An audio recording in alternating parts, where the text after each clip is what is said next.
Hey guys, welcome back to the channel. This is a story about what if Naruto rikudou sennin reborn chunin exams.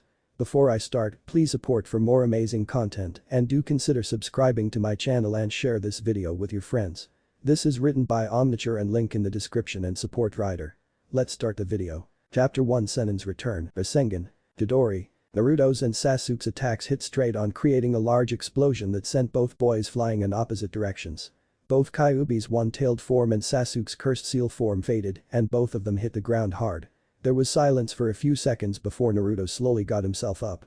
He weakly moved himself over to Sasuke, who was unconscious. Naruto grunted, "I'm taking you home now, team." With that, Naruto fell backwards into unconsciousness. A couple of seconds after this, there was the sound of the wind shifting and a mysterious black figure appeared. The figure was cloaked in a black haori and a pair of black pants as well. The figure's head was cloaked so his eyes could be seen, nor could his mouth or nose be seen due to the cloak hiding them. He casually put his hand on his chin and spoke out loud to himself, "Blonde hair, check. Whisker marks, check. Jinchuriki of the Kyuubi, check." The figure, whose voice revealed him as a young man, took a breath of relief, finally found the kid. He didn't make it easy. The man walked over and picked up the young Jinchuriki and put him on his back with the boy's head on his shoulder. The man smiled under his mask, "No need to worry, kid. That hellhole of a village won't be bothering you again." Just as the figure was about to leave, Kakashi jumped down into the valley beside the fallen Uchiha. He had a kunai ready. "Put Naruto down," Kakashi ordered. The man didn't seem impressed. "Who are you to make demands of me? I am a jonin of Konoha and I am ordering you to drop the boy and leave or I shall take him back by force." Kakashi could feel the man's eye pierce his soul even though he couldn't see them. The man held out his left arm and formed his hand as if he was about to flick the air. "Beggin, boy." With that, the man flicked his figure and Kakashi suddenly felt like he had been punched in the face. He flew back but did manage to regain his footing. His eyes shot up ready to fight his opponent, but to his surprise and horror the man and Naruto were gone. The only trace left was a slight trail of settling dust falling down, as if the man had jumped sky high. Kakashi quickly summoned Pakin, "Pakin, someone has taken Naruto. I need you to track them." Pakin quickly sniffed around, but he turned to Kakashi sadly, "Kakashi, there isn't any trail to follow." Kakashi blinked in surprise, "What do you mean there isn't a trail to follow?" "Just that. Whoever it was left no trace of himself or Naruto here to follow." Kakashi spent a couple of seconds taking it all in before he screamed out his frustration and slammed his fist into the ground below. His fist was bleeding but he didn't care. He had failed his student. "Naruto," Kakashi whispered sadly as a single tear fell from his lone eye. The retrieval team solemnly made their way through Konoha to the Hokage Tower. Very few people noticed the absence of Naruto, and everyone noticed that the Uchiha prodigy was slung over Choji's shoulder. When the team reached the Hokage Tower, Tsunade, Jiraiya and Shizune were waiting for them. "We got back to Uchiha, brat," Choji said grudgingly. "Well, at least the civilian council will be happy," Shizune grunted. "Where's Naruto?" came Jiraiya's voice. Tsunade and Shizune looked at the retrieval team and also noticed the absence of the blonde knucklehead. "Kakashi," Tsunade said in a dangerously low voice. "Where is Naruto?" Kakashi took a deep breath, "He was taken." Alarmed, Jiraiya shot towards the copy nin. "Taken by who? Describe them." "Master Jiraiya, he was taken by only one person. He was a cloaked man entirely in black. However, I couldn't identify him." "His cloak," Jiraiya stated. "Did it have anything on it?" "No, it didn't. It was just plain black. So most likely it wasn't Akatsuki," Jiraiya thought to himself. Tsunade was glaring holes into the jonin, "If you saw him, why didn't you stop him?" "Okage-sama, I did try to stop him." Tsunade slammed her fisting into her desk, breaking it.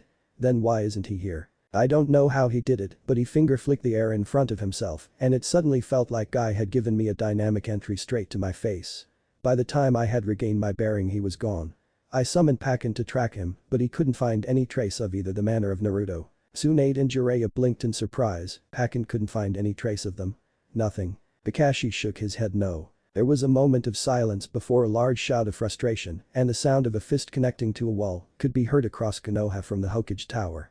Surprising to everyone in their room, the perpetrator was Jiraiya. Jiraiya Shizune began, but she was cut off as Jiraiya turned around and positioned himself on the windowsill. "Jiraiya, where are you going?" Tsunade asked with authority. Jiraiya, however, barely even glanced at her, "To find my godson." With that, Jiraiya was gone, leaving everyone in the room in stunned silence. After Jiraiya left, the retrieval team left to take the Uchiha to the hospital. When they got there, Sakura was waiting for them. "Sasuke-kun." Sakura shouted as she ran up to Choji, who was still carrying him. "What the hell happened to him?" Sasuke wouldn't come back willingly, so Naruto fought him into unconsciousness to get him back for you, Neji said with a slight glare. So here's your damn Uchiha traitor. Sasuke isn't a traitor. Sakura yelled at him. It was caused by the cursed seal. I thought you knew this. And what do you mean that demon fought him into unconsciousness? I told Naruto to bring Sasuke back, not beat him back. He didn't have a choice in the matter, Shino stated. He shouldn't have harmed Sasuke-kun. Will you just shut up, you troublesome banshee? Shikamaru said angrily, surprising everyone with his actual show of effort. Naruto's gone now because of that request of yours. Unfortunately, Hinata happened to be passing by at that exact moment and heard what Shikamaru said. She stared at her friends in horror. Neji noticed her and elbowed Shikamaru's arm. Shikamaru turned and saw Hinata, a horrified expression on her face. Troublesome, Shikamaru thought. Hinata, what happened to Naruto? Hinata asked, terrified of the answer. Naruto managed to beat Sasuke, Neji began to tell her. But apparently some arrived right after both fell unconscious and took Naruto. Managed to beat Kakashi, too. He told us that the man performed single flick of the finger in midair and suddenly it felt like Guy-sensei did a dynamic entry straight into his face. Many of them winced at that. Hinata looked at her cousin, SSOYUD don't KN know if he's alright. Neji shook his head. Sakura scoffed, good riddance. Who need that pathetic demonic dope anyway? The rest of the Konoha 12 members that were there all glared. But before anyone could retorted, Sakura suddenly fell victim to a very strong blow to her stomach that sent her to her knees. Sakura looked up and to her surprise and to the surprise of the retrieval team, the attacker was Hinata. How dare you, Sakura, Hinata said angrily and without a stutter, much to the shock of those present. How dare you? Naruto risked his life to get your precious Uchiha back for you, and this is how you thank him. I'd sooner partner up with members of the Sound Village than with you. Everyone was shocked. They had never seen Hinata act like this at all. With her speech done, Hinata stormed off. The retrieval team couldn't help but feel sorry for her. The love of her life was now Kami knows where and in Kami knows condition, and she couldn't do anything for him. Sakura soon managed to recover from Hinata's strike. What the hell is that freak's problem? How could she stand up for that demon? The retrieval team glared at her. Sakura. You better get out of our line of sight or we will hurt you. Sakura blinked at her comrades. What? Neji began counting down. 5, 4, 3, 2. Alright, I get it. I just don't see why that demon's so important to you. But that she walked away. Shikamaru sighed, troublesome. I'd have to agree with you there. The retrieval team looked up to see Kakashi walking up to them. Strangely, the orange book he always had wasn't in sight. Sorry about my student. It's not your fault, Neji told the copy nin. Choji, take the Uchiha traitor inside. Choji nodded and went inside. Neji, Shikamaru and Shino looked at the ex-Anbu member. So, what's going on? Tsunade's in a council meeting discussing the mission's results. Shikamaru shook his head, troublesome. Tsunade looked around the room. The Shinobi Council, the Civilian Council, and the elders were all there. Tsunade looked at the council gathered and began. Less than 2 hours ago, the retrieval team managed to bring back Uchiha Sasuke to the village. Both sides of the council breathed a sigh of relief. One councilman spoke up, where is the Uchiha now? He is currently in Konoha Hospital being treated for severe injuries. But that sentence there was an uproar from the civilian side of the council. What? Who harmed the Uchiha? He should be punished severely for such an act. Silence. Tsunade shouted and the entire civilian side instantly closed their mouths. Let me continue. From report of the mission, Uchiha Sasuke did not come willingly and was beaten into submission by one Uzumaki Naruto. The council was instantly in an uproar again. What? The demon brat was responsible for this. He tried to kill the Uchiha. That brat must be executed. Shut up. Tsunade shouted. The council immediately shut up. Uzumaki Naruto is the reason I called you all here. So we are deciding his punishment, I'm guess, a more rounded member of the civilian council asked arrogantly. No, the problem is much more serious. Did the demon get loose? Asked Shoza Akimichi worriedly. No, Tsunade said and with a deep breath uttered one phrase. Uzumaki Naruto, Jinchuriki of Kyuubi no Kitsune, was kidnapped when he fell unconscious after he defeated the Uchiha. There was a silence that followed. A stunned silence. Even Danzo seemed surprised at this turn of events. It was then the Hyuga Hiashi spoke up, who kidnapped him? Who took the boy? Tsunade sighed, Kakashi is the only one who saw the perpetrator, but Kakashi described him as a man entirely in black who didn't seem worried that a powerful jonin like Kakashi was in his way. According to Kakashi, the man merely flicked the air in front of him and, again according to Kakashi, felt an impact to his skull that wasn't dissimilar to one of Guy's dynamic entries. The entire Shinobi Council and the elders winced at that. By the time Kakashi regained his bearing the man was gone as was Naruto, the council blinked. They knew that even if something as strong as one of Guy's dynamic entry struck Kakashi head-on, his recover still would have been very quick. The man must have been incredibly fast for Kakashi not being able to see him. Kakashi summoned Pakken to track him, but the summon couldn't find any trace that the man was even there to begin with. The Shinobi Council gaped. Pakken couldn't track this guy. Who in this world could hide themselves so well that fast? HMPH, so the demon's gone. Who cares? A councilman spoke out loud, earning a glare from the shinobi side and from the elders. Perhaps you don't realize what this means, do you? Shikaku, the Jonin commander, asked the civilian council member, who shook his head. It means, Hyuga Hiyashi continued, that Konoha has lost its advantage over the other shinobi nations. The civilian council looked on confused. Tsunade nodded her head, yes, the other nations each have Jinchuriki, however, we had the strongest one, the Kyuubi. With it gone, Konoha is now greatly weakened. So what if the Kyuubi is gone, shouted out another council member. We have the Uchiha brat. He can grow to take on a Jinchuriki. Really? Tsunade asked sarcastically. An Uchiha boy, a genin no less, has the strength to match up with a Jinchuriki, whom most of which are either chunin and jonin, and some have a very strong leash on their demons.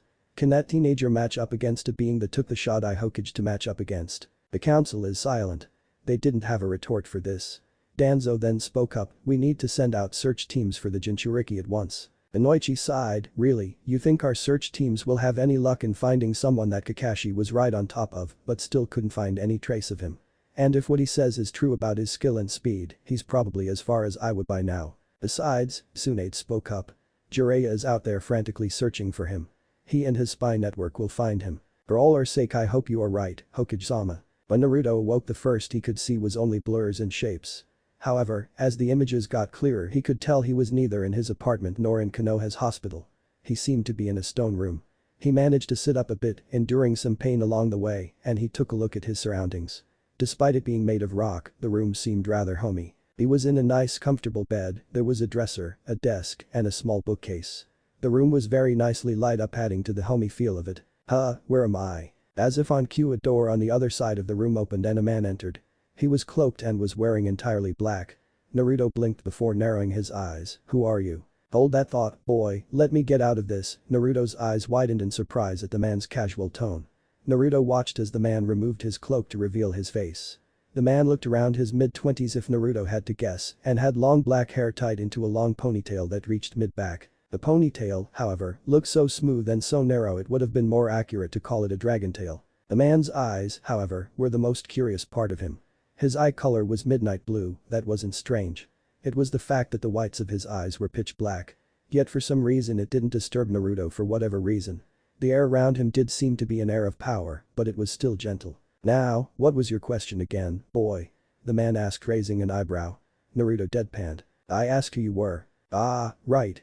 The man held out his hand to Naruto. My name is Mahatsukai Kaosu, the mortal harbinger of Yami himself. At your service, of course. Naruto's eyes widened in shock. You serve Yami? As in, the god of darkness Yami? Now it was Kaosu's turn to deadpan. Yes, that Yami. Tell me, how many other Yamas do you know? But how'd it happen? Kaosu finished for him. A story for another time, however, I am not here to talk about myself. I am here to talk about you. Naruto blinked. Me? Yes, you, Kaosu answered as he sat on a stool beside Naruto's bed and crossed his arms. First, let me clarify this. I know you're the Jinchuriki of the Kyuubi no Kitsune. Naruto froze and stared at the man with downright horror. Kaosu rolled his eyes. You know, if you keep giving me that face with every bit of information I give you, you might as well just keep your face like that. Naruto immediately wiped the look of shock from his face and looked at Kaosu. Is that the reason why you brought me here? Kaosu held up his hand and shook it a little as a sort of type of manner. Naruto then blinked again. Where is here exactly? How long was I out for? You have been out for about a day or so. And as for where you are in my little, underground abode in Yuzushiogakure, the home of your ancestors on your mother's side. My mother, Naruto shouted and tried to sit up farther up on his bed, but the pain forced him back down. Kaosu was instantly by his side helping him lay back down. Easy, kid. You're still sore from your fight with the Gaki. What happened to Sasuke anyway? Naruto asked him. Your sensei took him back to Konoha, however, I brought you here. He left me? Naruto asked, feeling hurt and betrayed. No, he tried to stop me, but I knocked him away. Why, I shall get to in a moment. Naruto nodded as Kaosu continued. Anyway, back onto the subject of your parents. Your mother was Uzumaki Kushina, the Chishio no Habanero, red hot-blooded habanero. She was a member of the Uzumaki clan, the clan that led the village of Uzushiogakure, where we are right now. Naruto gaped in surprise, my mother's clan had a village. Ieyasu nodded with a grin, yep, the soul leaders. They were famous, and some might say infamous, for their skills with the sword and in Fuinjutsu. They are a very powerful clan. In fact, they are cousin clan to the Senju. Furthermore, the Shodai Hokage's wife was in Uzumaki. Really? Yep, and while I am thinking about it, his wife, Uzumaki Mido, was the first Jinchuriki for the Kyuubi, the second was your mother, and you are the third. Naruto blinked in surprise and in shock. He couldn't believe it.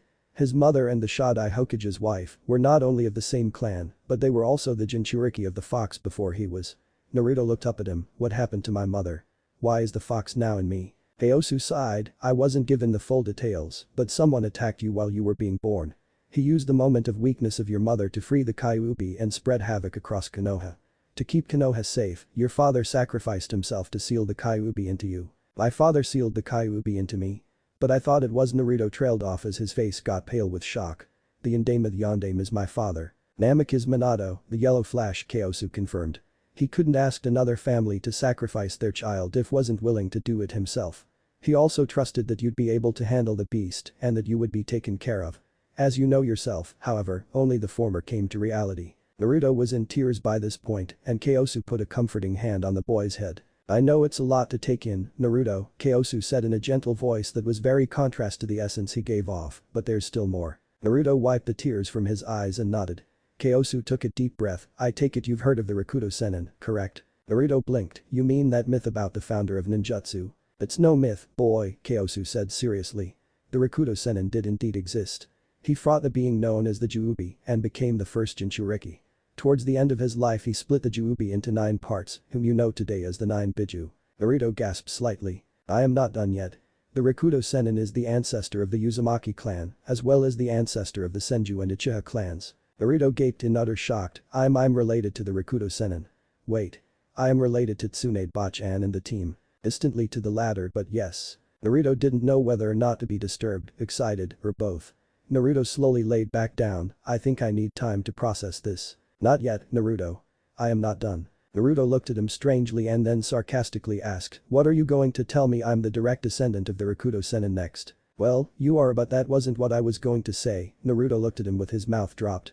He was the original Kami no Shinobi's direct descendant, yet that wasn't the important thing Kyosu was going to tell him, then what was? It's actually the reason why I took you away and brought you here. It's to train you. Naruto gasped and looked at him, you want to train me? But why? Ieyasu pointed at Naruto and said the line that would change Naruto's world forever, simple, you are the rikudou sennin reborn. You are his reincarnation. You and the sennin and one in the same person. Silence. Dead silence filled the room. That is until Naruto shouted out at the top of his lungs, I'm what? Jiraiya was quickly making his way through Hai no Kuni trying to find whatever trace of his godson that he could when he stopped. Was that Naruto's voice? Jiraiya asked himself. He could have sworn he had heard his godson's distant voice somewhere. Seemed like it came from the north. What am I doing? I've got to continue my search. With that, Jiraiya took off again. Despite the pain, Naruto was in Kyosu's face shouting at the top of his lungs, what do you mean I am the rikudou sennin's reincarnation? Kyosu's face was blank, first, sit down and shut up, kid. Second, I mean exactly that. You're the rikudou sennin reborn unto this world. But how is this possible? Look, kid, I am Yami's harbinger, not Yami himself. He didn't tell me that, however, he did tell me to awake the memories of your past life and then train you to match your predecessor. Why would the god of darkness want to help me? I don't know, Kyosu said. I did hear him mumble something along the lines of damn Kami, but that's pretty much it. Naruto's sweat dropped. He had never seen someone act this casual as he talking about Yami. Hell, few people ever really did talk about those deities now that he thought about it. His train of thought was derailed when Kyosu spoke up, now, to unlock those memories of yours. I am going to get the sennin's memories. And his Dojutsu as well. His Dojutsu? The Rinnegan, the eyes of God. Awesome. I am going to be the world's greatest shinobi. Naruto shot up in true Naruto fashion, but collapsed again after his brief speech due to the pain. Kyosu deadpanned, kid, I thought I told you to sit still and be quiet. Sorry, Naruto shrunk under the harbinger's gaze. Now, let us begin, Kyosu said as he put his middle and index finger on Naruto's forehead and slowly shut his eyes to concentrate. Chapter 2 Reunions. 3 months later, Shinra Tensei. Naruto shouted, and an invisible force shot Kyosu back quite a ways before he managed to catch Rikudou's preferred weapon, a bastard, meaning one or two-handed, scythe, before he shot forward in a zigzag fashion, making him a much harder target to hit. Naruto smirked as his Rinnegan gazed at his sensei. Bancho Tenin. Kyosu suddenly felt himself being pulled toward his student, who was now readying a Rasengan to shove into his face. He, however, took advantage of this and began to swing his scythe down at the boy. Naruto quickly jumped backwards to avoid the swing, just as his master flew past him. He rebounded, preparing to use his Rasengan against his dark-eyed sensei. When he thrust his Rasengan at Kyosu, it connected instead with the pole of the scythe. The two were locked in the duel between scythe and Rasengan before Naruto allowed the Rasengan to go critical and release a torrent of energy. Both fighters were forced back, yet both remained standing. They stared at each other intently before they both laughed to themselves. "Well, that certainly was fun," Naruto said to his sensei. "Indeed, you actually managed to give me a hard time while using so few attacks. That's impressive." "Thank you, Kyosu-sensei. I am pleased to say that there is little else I can prepare you for. You chose only 4 moves to use against my full arsenal and did a very good job of fending me off. You have master of the 5 basic elements and the Kurama is by your side. You truly are the sennin reborn." "Thanks, Kyosu-sensei." Kyosu shook his head, the sensei is no longer need. "I work for you now, Rikudou-sama." Kyosu bowed. Naruto blinked in surprise but returned the bow. Naruto owed everything that had happened recently to Kyosu. When the man had unsealed the memories of his past life, it was like he had reached enlightenment. Flashback. "Now, let us begin," Kyosu said as he put his middle and index finger on Naruto's forehead and slowly shut his eyes to concentrate.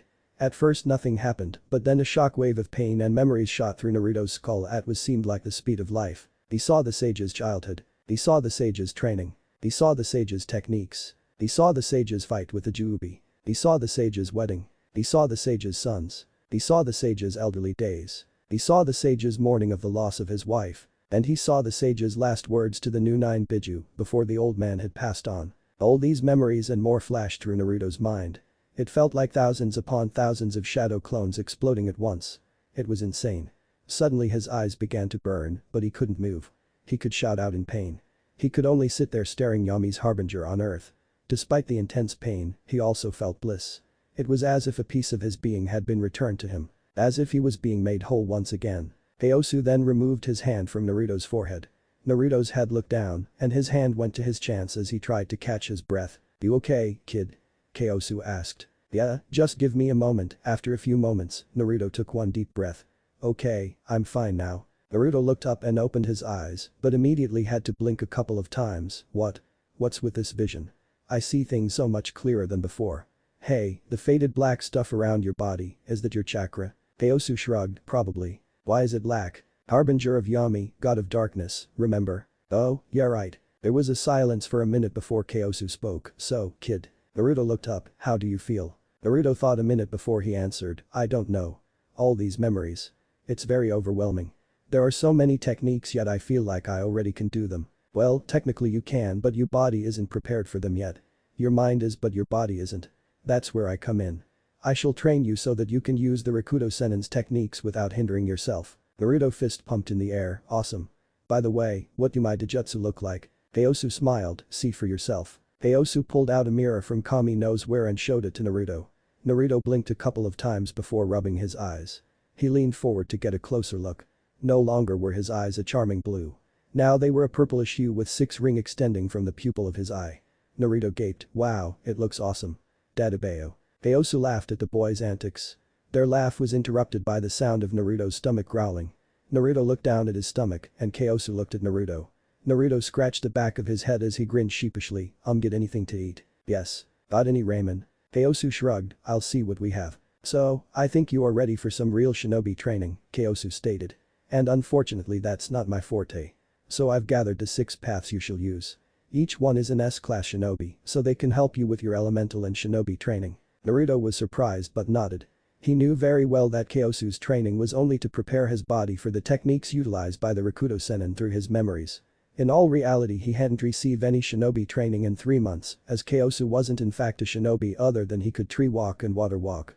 Though he was very curious who his 6 paths were going to be. He mentioned his desire to finally utilize the 6 paths and Kyosu took him to where 6 coffins were in Yuzashigakure.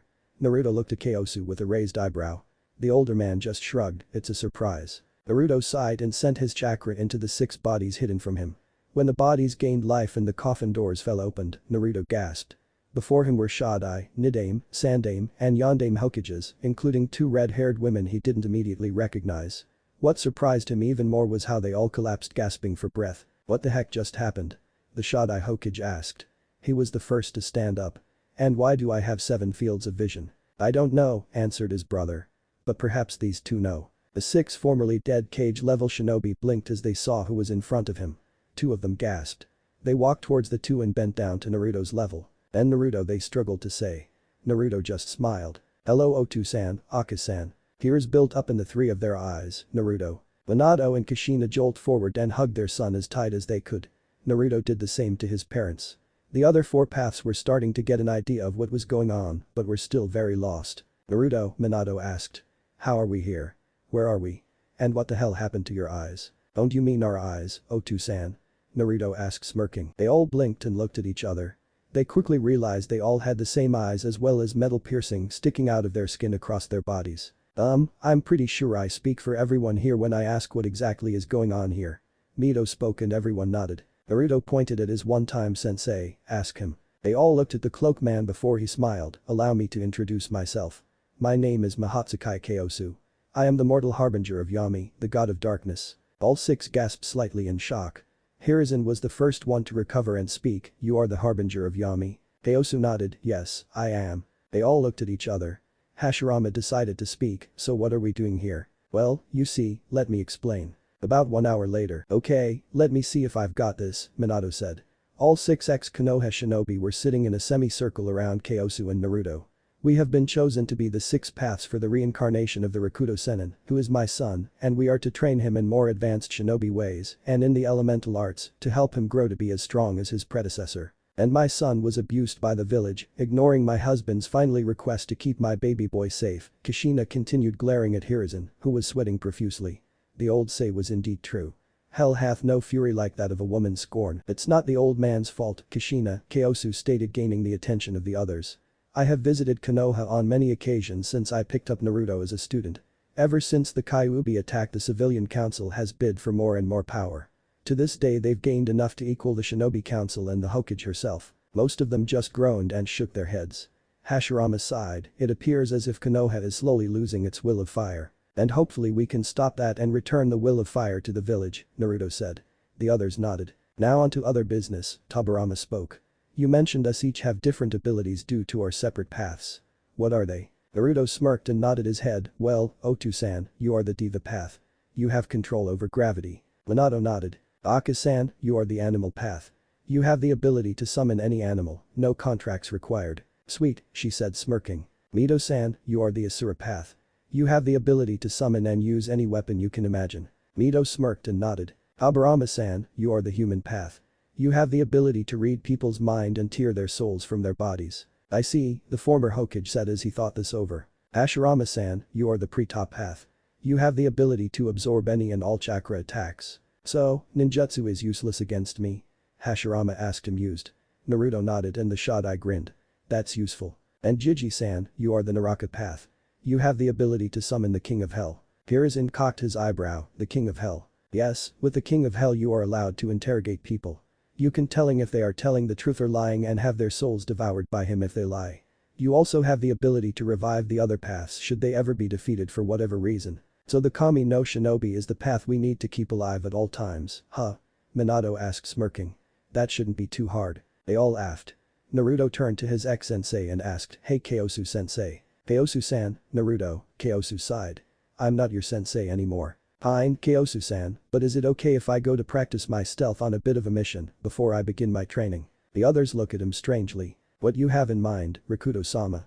Kyosu asked, saying the Naruto's title sort of playfully. Naruto ignored his sensei's jibe, smirked and said, I just want to see how my former home is doing. Onahagakure.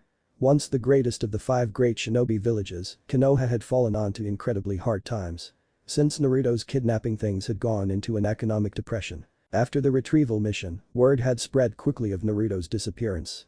But while most of the shinobi did see the seriousness of Naruto's kidnapping and had even started seeing him as Naruto and not the demon he held, the civilians were a completely different matter. They were happy he was gone. that the demon could no longer attempt hurt them in any way. They threw parties and the like and celebrated that the demon brat was now gone. Many of the shinobi were in disgust. Not only was Naruto not the demon, he held the demon back on a daily basis. Even more so, even after the villagers made his childhood a living hell, Naruto still found it in himself to save their lives during the Odo and Suna invasion and to fight the Uchiha brat to get him back into the village.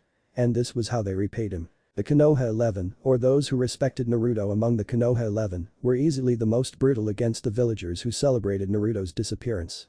Even Shikamaru would put in the effort to stop the civilians. Unfortunately for Konoha, the celebrations of their young hero's disappearance didn't go unnoticed by its allies. Suna, Spring, Wave, and T-Nations, after hearing what Konoha populace did to the one person who made them their allies, cut off trade with Konoha and unanimously agreed to trade with each other for resources.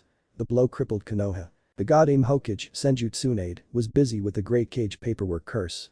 Everyone in Konoha had been working overtime day in and day out for the past 3 months to make up for budget cuts made by their daimyo. Despite this, Tsunaid still always smirked at the thought of their feudal lord's visit. Simply remembering the fire daimyo tier the civilian council and new one always made her grin. Flashback about 2 months earlier, the civilians were very nervous and were uncontrollably shifting under the gaze of the fire daimyo, who was glaring at them with pure hate. The gaze of the Hokage and the shinobi council was comforting in comparison, and they weren't exactly smiling.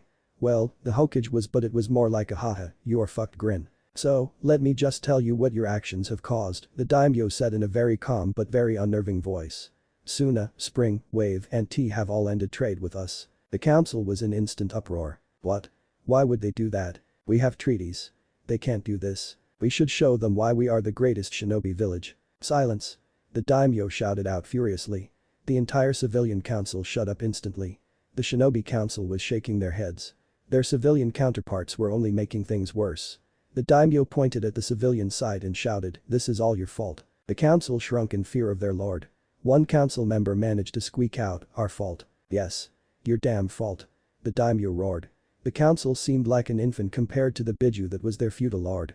Tsunaid smirked. They were squirming and she was enjoying every minute of it. "Serves you right, bastards," she thought. "Because of you and the civilians you represent, these nations have cut off all trade with US." Daimyo shouted, still downright furious. "My lord," Danzo spoke up. "What is it? What is it that we've done to gain such hate from our allies?" Danzo said calmly. "I don't recall doing anything against them." "It's not what you fools did to them," Tsunaid spoke up glaring at them. "It's what you did to the one person who convinced them to ally with us. And who is this person we have disrespected so?" "One Uzumaki Naruto, whom you've been celebrating the kidnapping of for the past couple weeks." There was a stunned silence from the civilian council. They were gaping with eyes wide.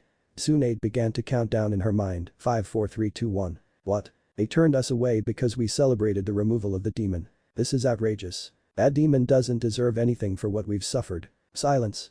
The daimyo's voice rumbled with ungodly fury. From the size of an infant the council shrunk to the size of ants. They were cowering with fear. Their feudal lord seemed angry enough to have them all executed in the most ungodly painful way possible. "That demon is the only reason we are allies with the Wave, Spring, and T. That demon was the one who defeated the One-Tailed Jinchuriki and convinced him to leave the battle. That demon is the only thing keeping the Kyuubi no Kitsune at bay, and yet you kami damn civilians kept abusing him. What if one of those time of abuse the demon escaped? No one would have been able to stop it. You would have brought upon yourselves your own destruction." The shinobi in the room didn't know whether the civilians were silent because of their lord's speech, because they were ashamed, or because they were terrified. But most of them really didn't care. "I am cutting Konoha's budget," the daimyo proclaimed. "This is to make up for the loss of income we have had. Also, because the civilians are the cause of all this, they shall have their taxes tripled to help pay for things Konoha needs to survive." "My lord," a councilman exclaimed shocked. "You can't be serious." "Did I stutter?" the daimyo rhetorically asked, and with a very cold gaze at the man who dared question him. The daimyo took a deep breath and stated, "Now, let's continue with our next subject. The Uchiha traitor." The civilian council paled and many cried on the inside. Most felt their wallets get significantly lighter. But all of them knew that this day was going to get a hell of a lot worse for them all. "Serves you all right, you bastards," Tsunaid thought, snickering to herself. The civilians were struggling to make ends meet due to the taxes imposed on them by the daimyo. It seemed karma was back with a vengeance, though from Tsunaid's perspective, it still had a long way to go before it was done. As for what happened to the Uchiha, it pretty much enraged and horrified the council, not that she cared. The Uchiha had his chakra and Sharingan sealed for 6 months, and for that same amount of time he was under house arrest. His only visitors were those he had gotten permission from the Hokage herself. Naturally, he received very few. She sighed to herself. Despite the civilians' position under the great hatred of their daimyo, they still somehow managed to be able to pull the strings in Konoha. She suspected the elders Danzo, Kaharu and Homura had something to do with it, but she didn't have any physical evidence. And she couldn't do anything without evidence. She groaned as she was about to get back to her paperwork, but she thanked Kami as a knock came from the door. "Yes?" she asked and Shizune entered. "What is it, Shizune?" "We've just received a message from Jiraiya-sama." "And what is it?" Tsunade asked, hiding her anxiousness. "One of Jiraiya-sama's spies has reported seeing a man that matches the description Kakashi gave us buying supplies in Wave Country." Tsunade was instantly on her feet. "What? Where'd he go after that?" "Apparently, he stayed at an inn in the settlement he was at but was gone by morning with only a thank you note and some extra money for the room." Tsunade sat back down and rubbed her chin and thought, "Anbu." They appeared instantly beside Shizune. "Yes, Hokage-sama. Tell Shikaku, Kakashi and Tsume that I want them here now. I want their opinions on this." "Hi, Hokage-sama," they replied before vanishing. "Naruto, we're finally on your trail," Tsunade whispered to herself, hoping to calm herself that somehow it wasn't too late. Hyuga Hinata was slowly making her way through Konoha. She still thought about Naruto. She hoped to Kami he was alright. She and her comrades had changed over the last couple of months. The Konoha 12 was now the Konoha 10, at least until Sasuke was allowed back into the shinobi force, which she and many of her comrades were not going to be happy about. The members of Konoha 12, or as it once had been, who respected Naruto's sacrifices and what he put up with, had all trained very hard to be able to surpass their senseis. They knew that if the kidnapper could oust Kakashi as easily they did, they knew they'd have to be significantly stronger to beat him. Even Shikamaru had put in some effort to training, though he still complained a lot. He was getting that much closer to beating his father in shogi, and his old man was very impressed. He had even done some negotiations with Suna and had managed to convince the Kazekage to still allow Konoha shinobi to enter Suna. Shikamaru had commented that that's as good as it's going to get for now. Hinata herself had changed the most over the past 3 months. She was more determined than all her comrades in the Konoha 10 to get Naruto back if there was any hope for it being possible. She trained very hard, even asking Lee and Neji for some help. Her confidence had soared, determination to live up to Naruto's level of confidence swelled in her eyes. She even visited Ichiraku Ramen rather often and had began good friends with the 2 cooks who had been so nice to Naruto in the past. She sighed as she continued on through the village towards the training grounds. She could never stop think about her missing crush and she never wanted to. She whispered quietly to herself, "Naruto, please be alright." Outside the gate, 2 figures approached. One was a young man with long black hair and with bandages over his eyes. He had a cane he used as a walking stick. The other was a young boy wearing shades and a bandana that covered his hair. He also had a coat covering the bottom half of his face. When they reached the gates they were stopped by the gate guards. "What is your business in Konoha?" "Just passing through," the man with bandages over his eyes. He looked at the guard only after he had spoken. "We'll be gone by tomorrow." The guard nodded, but the other looked at him strangely. "Why are your eyes bandaged?" "Ryoji-sen was born without eyes," the boy said speaking. "We can't afford the artificial ones." "And you, boy, what's your excuses?" "Suffered really bad burns as a kid. Horribly scared my body." The one guard looked ready to retort, but his comrade stopped him. "Leave them alone, Kitetsu, they're fine." The guard looked at them. "Forgive my partner for asking so many questions. You must write your names down and then we can let you through." The 2 nodded and the young man and the boy wrote their names down. Nisamono Toshiro and Nisamono Kiji respectively. The 2 guards let them by and the duo thanked them. When they had left, Kitetsu turned to his best friend. "Didn't they look the least bit suspicious to you?" "They did. That's why when the Sandame's grandson and his team arrived to pick the paper up, I'll tell him to inform the Hokage. There wasn't any shinobi I could inform otherwise." Kitetsu nodded at the answer and grumbled as they got back to working on guarding the gate. After they had passed the guards the boy looked at the man. "Told you we didn't need to resort to a henge or to your dark stealth." Yeah, I know. I owe you 100 yen now," Kyosu grumbled as he used his other senses to continue to walk. "But don't you think that they are suspicious of us now?" "Maybe, but we'll be gone before they have the chance to investigate us." "Fine, you go find your friends. I have date with the Hokage to keep." "Isn't bad enough that Iro Sennin wants to date Bachan?" Naruto asked looking at him.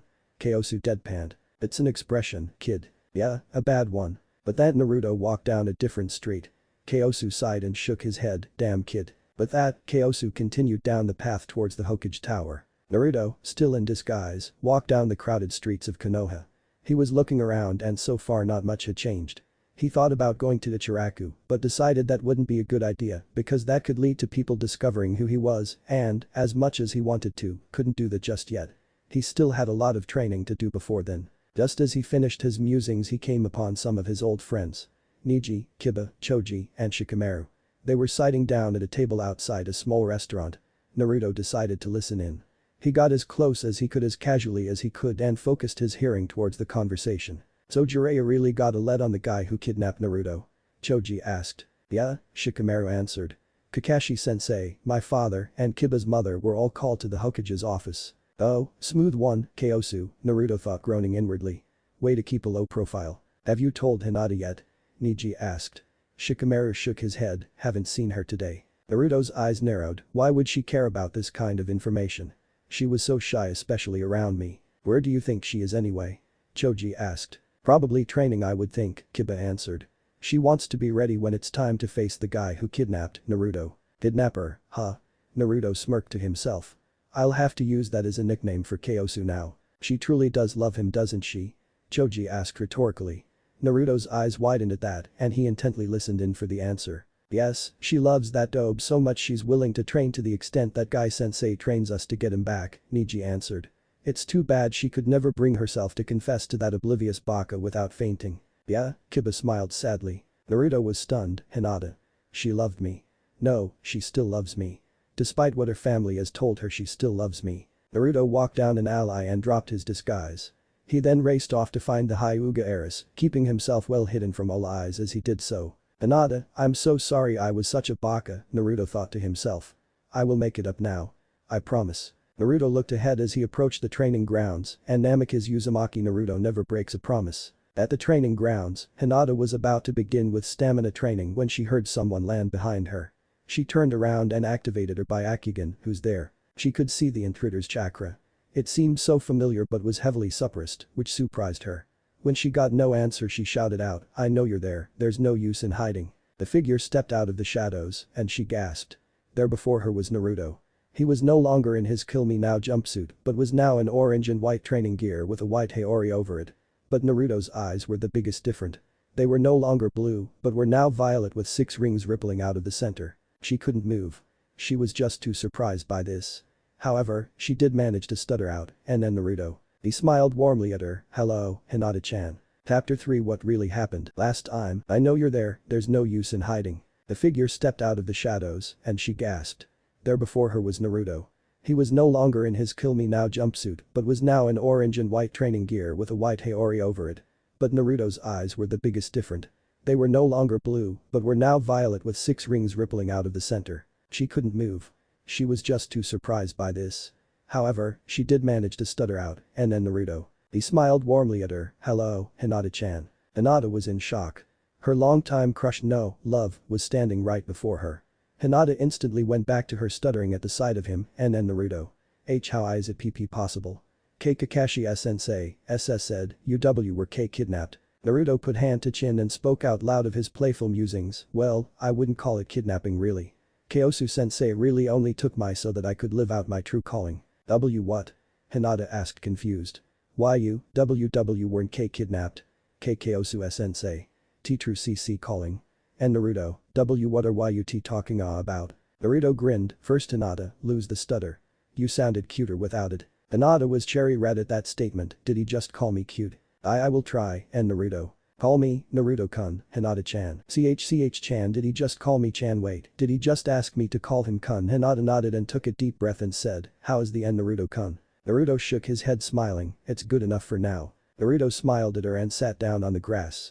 He patted the ground next to her and she sat down next to him. "Now answering your questions. No, I wasn't kidnapped per se, though now I'm going to be using that to tease Kyosu-sensei," Naruto snickered to himself. Hinata blinked. "Who's Kyosu-sensei?" "Hey, Hinata-chan, your stutter's gone." Naruto laughed and Hinata's face melted into a darker red if that was at all possible. "But to answer your question, Kyosu-sensei is the one who took me." "He was the one who took you?" Hinata asked.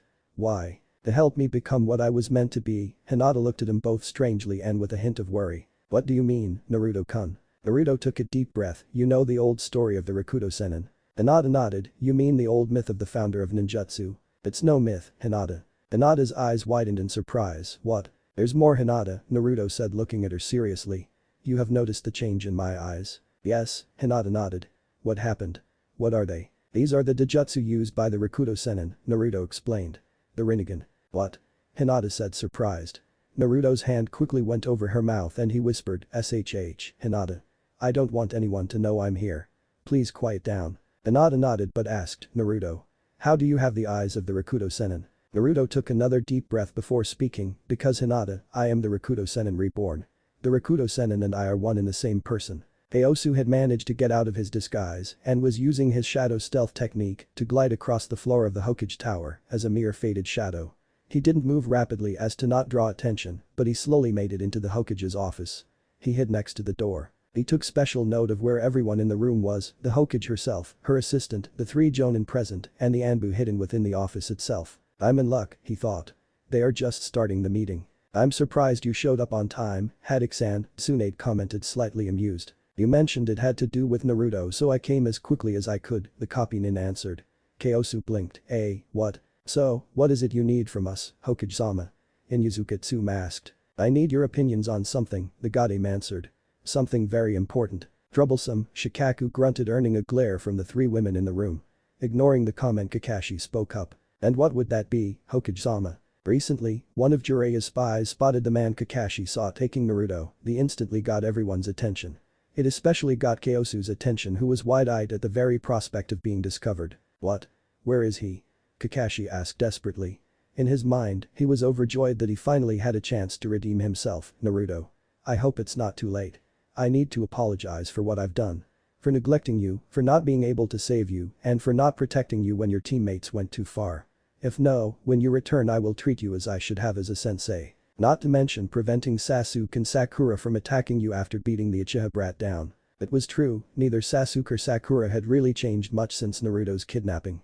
Sasuke was enraged that he didn't get away and of the treatment he was getting as the last Uchiha, namely being sealed and placed under house arrest. He didn't care that Naruto had been taken and the rest of the Konoha 11, as he refused to call it Konoha 10 since he still considered himself the best of them, refused to do anything involving the Uchiha heir. All of them except for Sakura that is.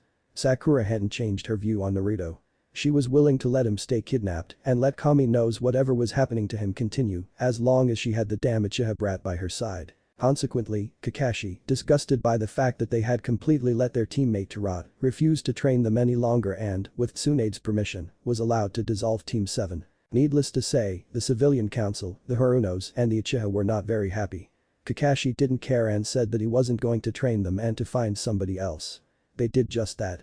They had found a Jonin loyal to the civilian side to train Sakura and Sasuke once he was out from under house arrest. Kakashi nowadays was either helping the other teams train from time to time, substituting for their senseis, or tagging along on their missions as an extra set of hands. How this happened was when most of the Konoha 10, as he continually called it to irritate the council, proclaimed their desire to grow stronger to be able to help defeat the man who kidnapped Naruto. He knew that he now need to make sure they were ready. The guy had given him a guy-like strike without touching him and in the same instant managed to evade him so well it was as if he never existed. They would need all the strength they could get.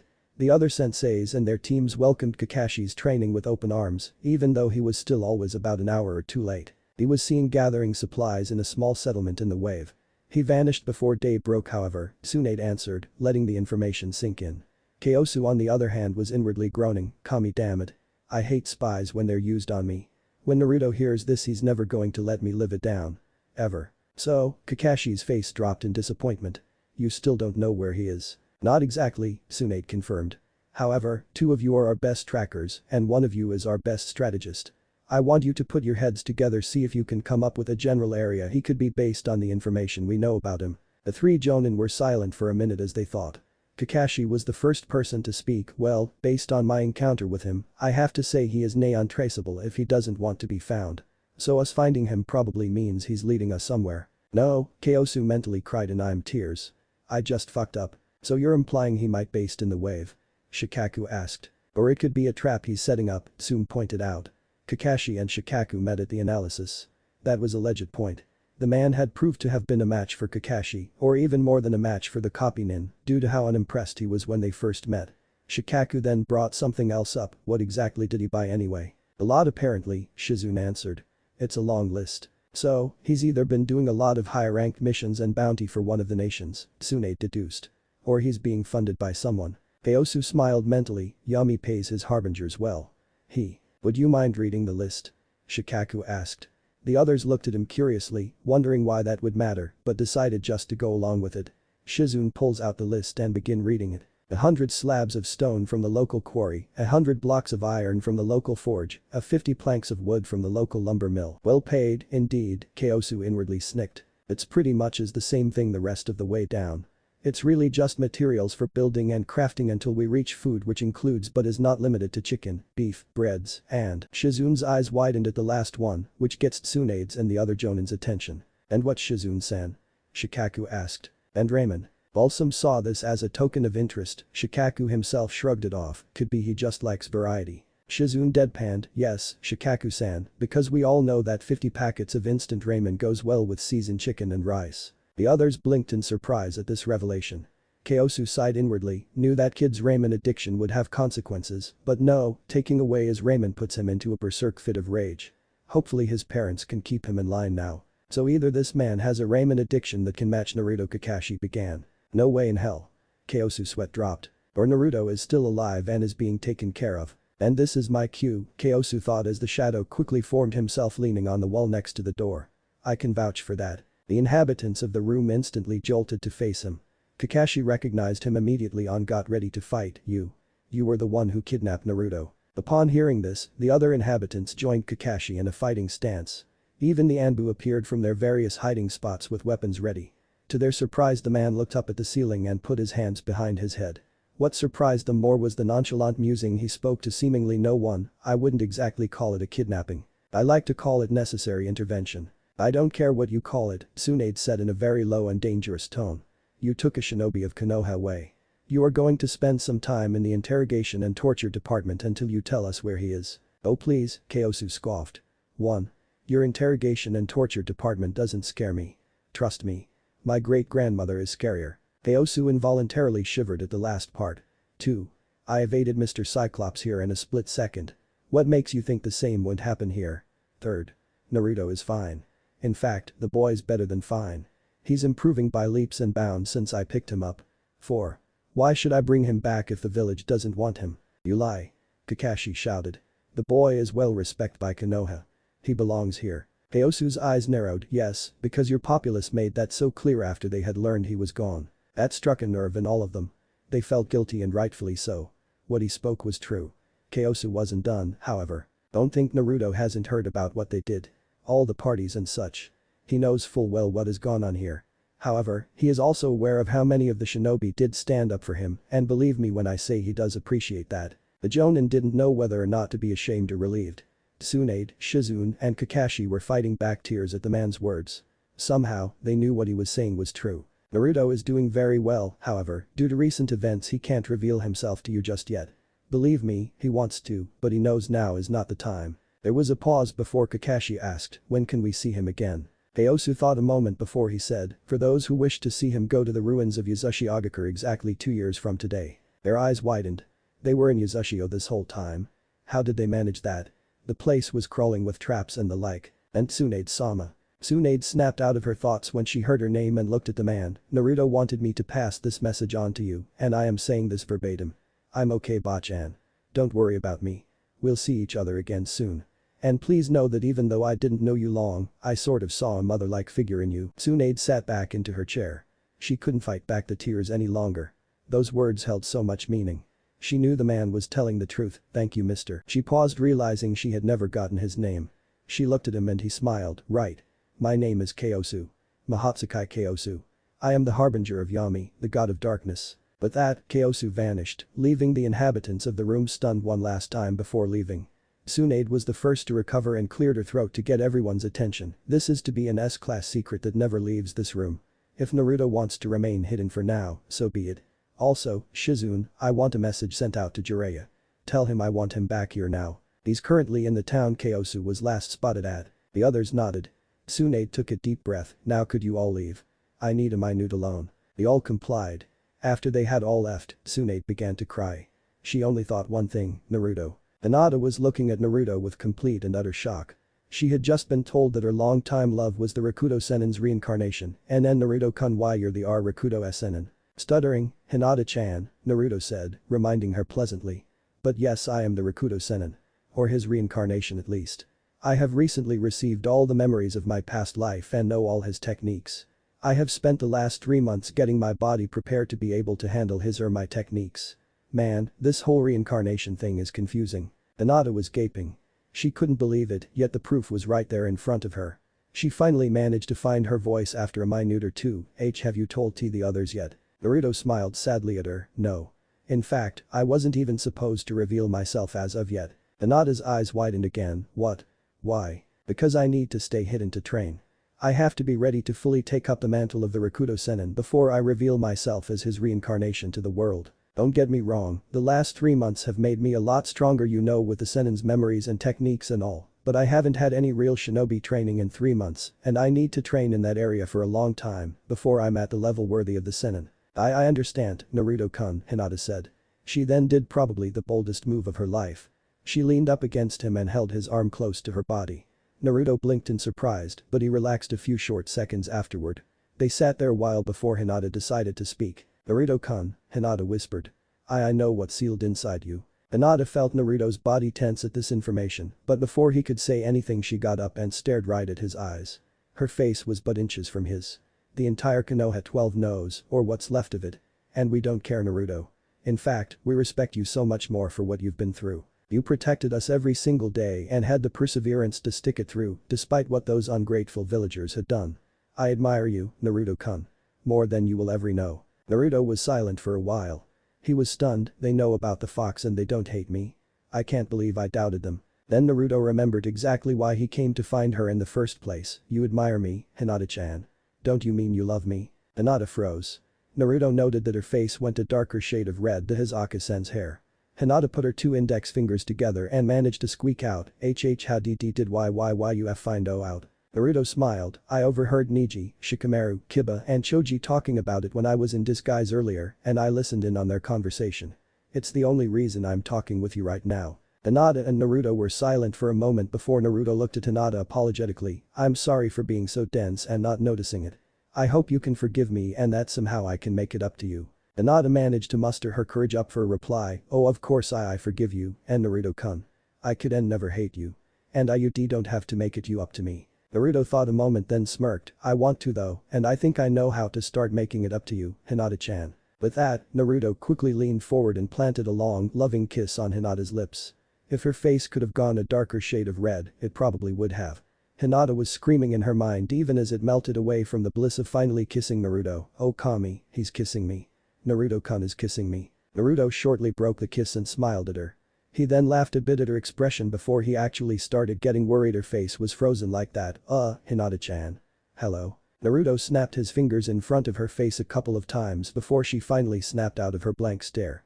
It took a minute to process what had happened, but after she had fully processed it again she looked straight into Naruto's Rinnegan eyes, and then Naruto-kun. Naruto nodded with a genuine smile, and before he knew it, Hinata was latching onto him in a tight hug. Naruto was so surprised by the sudden movement that he fell backwards. By the time he had registered what had happened, Hinata was already hugging him tightly while laying on top of him. She buried her face into the crook of his neck and started to sob softly. Naruto was confused, Hinata-chan. Why are you crying? Did I do something wrong? Hinata managed to look up at him, tears streaming down her face, no, and Naruto-kun. I'm not crying because I'm sad. I'm crying because I'm just so happy. She reburied her face into his neck and continued to sob softly. Naruto blinked not quite understanding, but in the end he just mentally shook it off and returned the embrace. She responded by burying her face deeper. Aosu was finally in the general area Naruto was and was jumping through the trees toward where he could feel his life force, which was an ability he had picked up from his own sensei before he took his place as the harbinger of Yami. When he finally reached the training ground, the first thing he noticed was that he was with someone, damn kid, I told him just to eavesdrop not to reveal himself. Doesn't this damn kid liced? His thought process instantly stopped when he saw that Naruto was with a girl who he was embracing and also took note that the girl was crying into the crook of the boy's neck. Aosu paused and blinked a few times before smiled, I think I let this one slide. He then jumped off, making sure no one else approached the, dare he say it, adorable scene. It was a while later that Hinata finally managed to stop her sobbing. Naruto helped her sit up. They were silent for a bit before Naruto spoke. Hinata-chan. I have to leave now. Promise me you won't tell anyone you saw me. Hinata nodded, I promise, Naruto-kun. Hinata then topped her earlier bold action by leaning forward and giving Naruto a quick kiss on the cheek. And Naruto-kun. Please remember that I will always love you. Naruto smiled as he wiped a tear from his eye. Thank you, Hinata-chan. That means a lot to me. Naruto stood up and then he helped Hinata up. He then spoke to Hinata one last time, now don't stop training, you hear? I expect you to be a jonin next time we meet. Hinata nodded determinedly, of course, Naruto-kun. Oh, and before I forget. Here's something I have been holding on to for a while. Naruto pulled out a scroll and handed it to Hinata. Since I can recreate it, it's no problem that you have it. I knew I had to give you this once I found out how dense I was not to notice your feelings for me. Hinata blinked. What is it, Naruto-kun? Naruto winked at her. You'll just have to read to find out. Oh, and don't let anyone know about it. Alright. Hinata nodded and smiled. Naruto winked again and bid farewell, vanishing in a shuncheon of swirling leaves.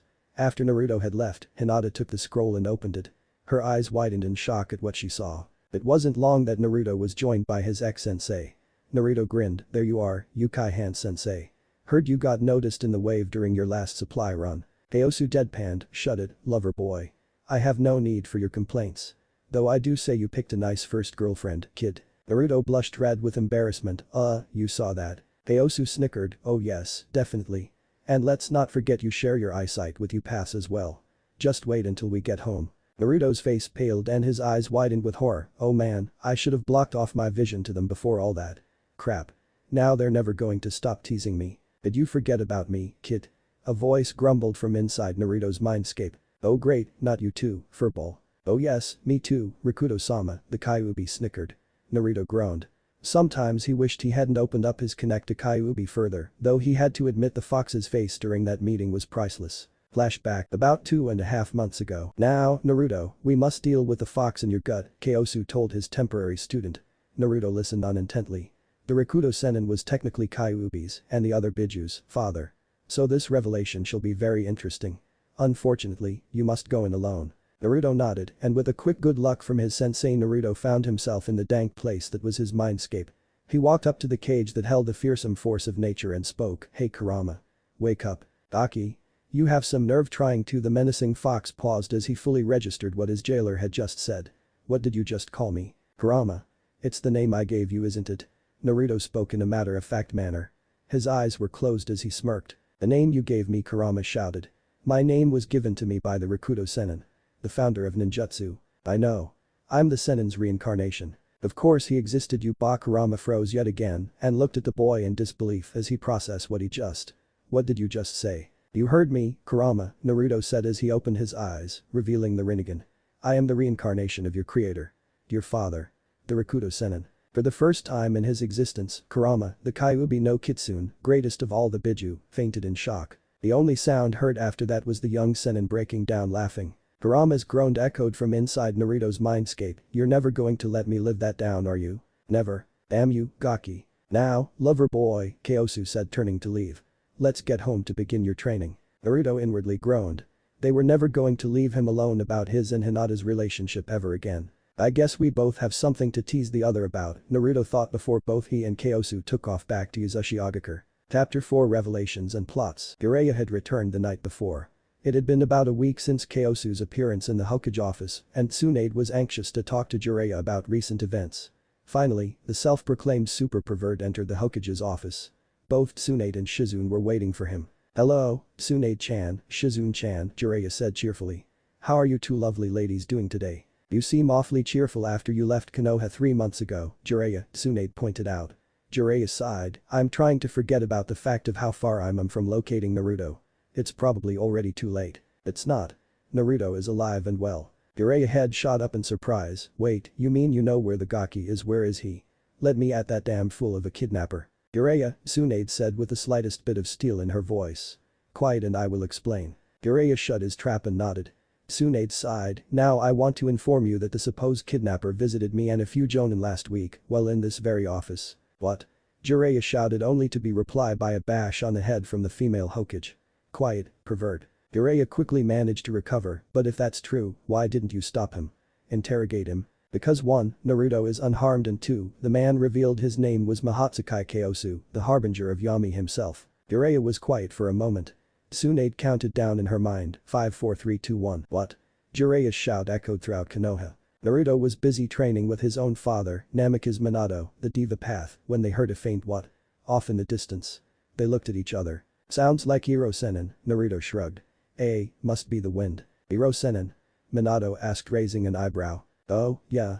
He's your sensei, Jiraiya no Gama Sennin. There was a moment of stunned silence from Minato. Then Naruto noticed him struggling to hold in a laugh and it just got more and more obvious until ahahahaha. Minato broke down laughing. Oh, Kami-sama. That's the perfect name for him. I wish I had come up with it. Naruto just gave his father a very strange look just as Kyosu and the other paths peeked around a nearby corner to see what the hell was going on. You mean that guy serves a god? Jiraiya shouted in disbelieving tone. Are you kidding me? How is that possible? He visited us for the sole purpose of letting us know that Naruto is okay and is training to become stronger, Tsunade answered calmly. He says, however, we won't be able to see him for 2 years. 2 years? Jiraiya said astonished. How did you let that slide? He presented many points that made sense and he held an air of honesty to him. To be completely honest myself, the way he spoke and presented himself made me want to believe him. Not to mention that he did say that in 2 years we'd see him again, Shizune pointed out. And that'd he be more powerful than ever before. Did he say where we were to see him? Jiraiya asked suspiciously. Tsunade nodded. He said that if we wanted to see him after 2 years to go to the ruins of Uzushiogakure. Jiraiya blinked in surprise, then his eyes narrowed. Uzushio? How did he manage that? The place is crawling with seals and traps everywhere. Seals that I would never be able to see all of before it was too late. Naruto isn't skilled at Fuinjutsu and I doubt this Kyosu could teach it to him, especially that fast. Only in Uzumaki would be able to remove those seals. Tsunade blinked. Are you saying this man is in Uzumaki? Could be. Or, Shizune interrupted, earning the two old teammates' attentions. He was telling the truth and he really does serve Yami. At the stare she got, Shizune decided to elaborate. Twice he has appeared and once disappeared without leaving a trace is but a split second. Last time I checked, only the Yondaime could do that and he had the Hiraishin to boot. I noticed that he appeared from the shadows when he revealed himself last week. Obviously, this is a trait many could associate to Yami. Also, Shizune and the other Jonin could probably vouch for me on the fact that the aura he seemed to have around him was dark and powerful, yet he came off as a normal person, Tsunade continued. What does this tell you, Jiraiya? Jiraiya put his hand on his chin and thought, it does bring the situation to light a bit more if he was. How so? It means that it was most likely divine intervention that Kyosu went to Naruto. Tsunade and Shizune blinked. They hadn't even considered that. The harbinger of Yami, a god from the sacred realm, saving Naruto. Shizune tried to think of another scenario, maybe he did it out of the kindness of his heart. I mean Naruto was seriously injured. True, Jiraiya answered. But remember, so was Sasuke. And don't you think if that was the case he would have brought both of them back to Konoha? They were both wearing Konoha Hittite. You'd think someone who served a god would know the Konoha leaf symbol in a heartbeat. Shizune put hand to chin. Jiraiya held a strong argument. Which begs the question. Why did Yami of all people want Naruto out of the village? Tsunade thought back to what Kyosu had said earlier. She remembered him saying something as to why he took Naruto, didn't he? I wouldn't exactly call it a kidnapping. I like to call it necessary intervention. Naruto is fine. In fact, the boy's better than fine. He's improving by leaps and bounds since I picked him up. Naruto is doing very well, however, due to recent events he can't reveal himself to you just yet. Believe me, he wants to, but he knows now is not the time. Tsunade. Jiraiya's voice came, snapping the Hokage out of her thought process. She looked up at him with an annoyed what is it look. Yes. You blanked out for a second. What is it? Tsunade sighed. I've been think back at what he said. And? There's a couple things he said that stuck out to me. One is that he called his taking Naruto as a necessary intervention. Jiraiya's eyes raised at that. So it was something that was planned by someone other than Kyosu if that was the case. Kyosu was probably just following orders and if he was telling the truth and he was following Yami's orders then they were in some serious trouble. Also, he mentioned that ever since he took Naruto that he's been improving by quote-unquote leaps and bounds and that also Naruto does want to see us again but he knows that now isn't the proper time. Jiraiya's eyes definitely widened further, so he's not only training Naruto in some way, but Tsunade nodded, yes, one of the gods, Yami or otherwise, has given Naruto some form of duty and Kyosu, Yami's harbinger, is training him to be ready for it. There was a long pause in the room before Jiraiya spoke. You said they were in Uzushiogakure. Tsunade blinked, yes, that's what Kyosu mentioned. I was going to send a message to the daimyo telling him what's going on and asking if I can take the Konoha 11 and their senseis to see him after 2 years is up. You do that. I, however, am going now. Jiraiya turned to leave, however, he was stopped. Jiraiya. Jiraiya turned back to his teammate Hokage and blinked once before asking, yes, Tsunade-hime. He said Naruto would be ready in 2 years, and Naruto agreed as well. Honestly, I think if Naruto was in any danger the Kyuubified Naruto would have already gone on a rampage by now and we'd have been notified. We haven't, however, and I am willing to trust Kyosu with Naruto's training for now. We will get him back in 2 years. I am willing to wait. But I am not, Tsunade, Jiraiya said more aggressively. I failed Naruto as a godfather for his entire life. I am not going to let some man claiming to be the harbinger of a god train him without proving to me directly that he's trustworthy. Good day, Hokage-sama. With that, Jiraiya shunshined out of the room. Tsunade sighed aggravated, Baka, I hope he knows what he's doing. I doubt it, Hokage-sama, Shizune sighed as well. Tsunade shook her head, I need some sake. Danzo sat in his office within his root compound when an Anbu appeared before him. The Anbu knelt and said, Danzo-sama, I bring news. Jiraiya of the Sennin has left again to confront the kidnapper of Uzumaki Naruto head-on. Danzo said to himself before dismissing the Anbu. That Anbu guard for the Hokage had been Danzo's spy and informant for Neon 10 years now. He was the one who had overheard the Sandaime talk about how the poor Jinchuriki was in an orphanage and that was all he needed to gain more of the civilians to his side and increase his power. He used the boy as a scapegoat and every civilian and many shinobi respected him for revealing the demon incarnate to them after hiding in their village for so long. And under the guise of a young yandere wannabe no less. Still, karma seemed to have come back and kick him in the ass due to their predicament. The daimyo was insanely furious at the kidnapping of the brat. He and his fellow elders and councilmen were now forced into heavy taxes due to this. Still Danzo had managed to get a foothold still in authority and amplified that. Despite their losses, the elders and the civilians held just as much power, if not more, than before. And even though Konoha lost its edge over the other villages in the Jinchuriki department, he was sure he could get Sasuke to the level of a Jinchuriki. This would be especially so when he pulled all the strings to fulfill the requirements to unlock Sasuke's Mangekyo Sharingan. But Sasuke backing him up, it would be easy to convince the council, which the civilian side of was bidding for more and more power over Konoha's daily rituals, to make him Hokage when he convinced Tsunade-hime to retire. Then, of course, there was the most recent issue that had appeared. The supposed kidnapper who went by the name of Mahatsukai Kyosu had appeared in the Hokage's office without either the Hokage, her assistant, the Anbu, or the 3 Jonin trained in tracking knowing he was there until he wanted them to. This posed a serious problem, which only grew more serious with the man's claim of being Yami's harbinger. The boy is being trained by someone so skilled, Danzo thought as he looked over the situation again. He will no doubt become much more powerful. And with him wanting to become Hokage and having the backing of the Shinobi Council, and the daimyo makes this very dangerous ground we are treading. Especially since that with this man training him claiming to be a servant of Yami, makes the situation worse if he were to go against us. He seems to be on the same side as that demon brat, and with him on the Hokage's side, we'd best not let ourselves get discovered. However, the recent news of Jiraiya ending off to where the two were seemed promising. Hopefully that bumbling fool Jiraiya will be able to convince the demon to either leave his sensei or convince them both to come to Konoha. The latter was better because Danzo could then use his Sharingan to attempt to control the demon. With the Kyuubi Jinchuriki under his control and with the harbinger of Yami likely to follow his lead no matter what he and Konoha would be unstoppable. And even if Jiraiya fails, Danzo thought evilly. I will worm my way into the group that heads out to meet them and then that brat will be easy pickings. Danzo chuckled darkly to himself before he walked out of the hidden compound to prepare for tomorrow's council meeting. Hinata was training by herself in one of the more isolated training grounds of Konoha. She had promised Naruto not to reveal the technique he had given her to practice, and she was determined to not let anyone find out what she was practicing. She always had her Byakugan active to keep a lookout for those coming to the training grounds, that was good training in itself. She could hardly believe the technique she had been given to her by Naruto. And he had trusted she could understand the instructions of the technique and could do it herself only made her feel happier that her new boyfriend believed in her so much. Boyfriend, she thought blushing. I feel a pleasant shiver going down my spine every time I say or think that about Naruto. Her friends had seen that she had been in an oddly good mood lately. She passed it off with a half-truth that she had gotten a new technique to practice and it was a very good one. She never told what his was and she had been training with a second new technique to show them if they asked so that she didn't have to reveal the technique Naruto had given her. Speaking of the technique Naruto had given to her, she had made very good progress on that technique. Nowhere near as fast as Naruto had done on the technique. Hell, he had gotten it down by this time.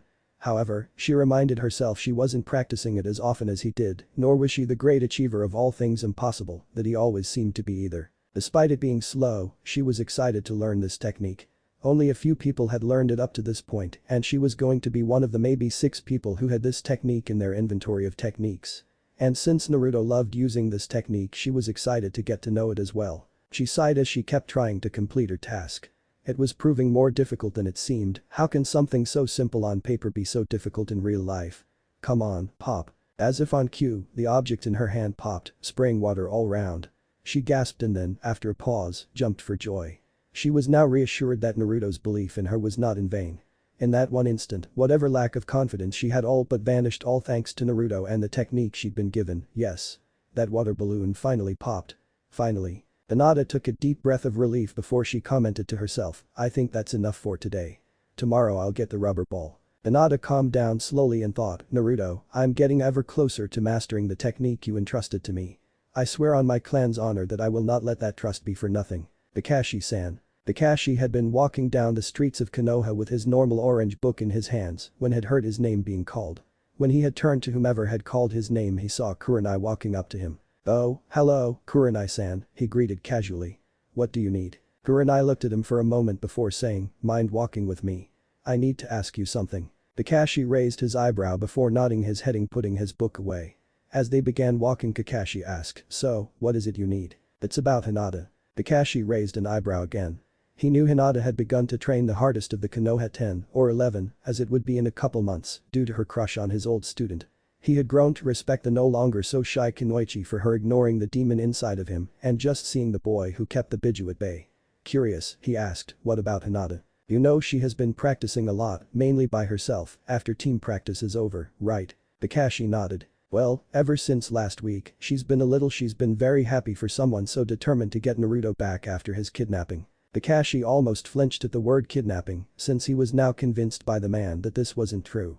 He had come to realize that during their first encounter, the reason the man, now named as Kyosu, gave him that no-contact blow was because he had no time to sit and try to reason with him, since the other members of the retrieval team would have arrived by that time. And that was something Kyosu probably didn't want to deal with. Still, he knew Kurenai was right. Hinata hadn't been happy, nor did he think she would be happy until she was sure Naruto was safe. What's her excuse? Kakashi asked. She says she's got a very good new technique she's been practicing, but the fact is she's as happy as Naruto is after learning a technique. I don't think she'd be that happy until after Naruto was safe. Something is going on and she won't tell us. Kakashi med before asking, and what do you want me to do?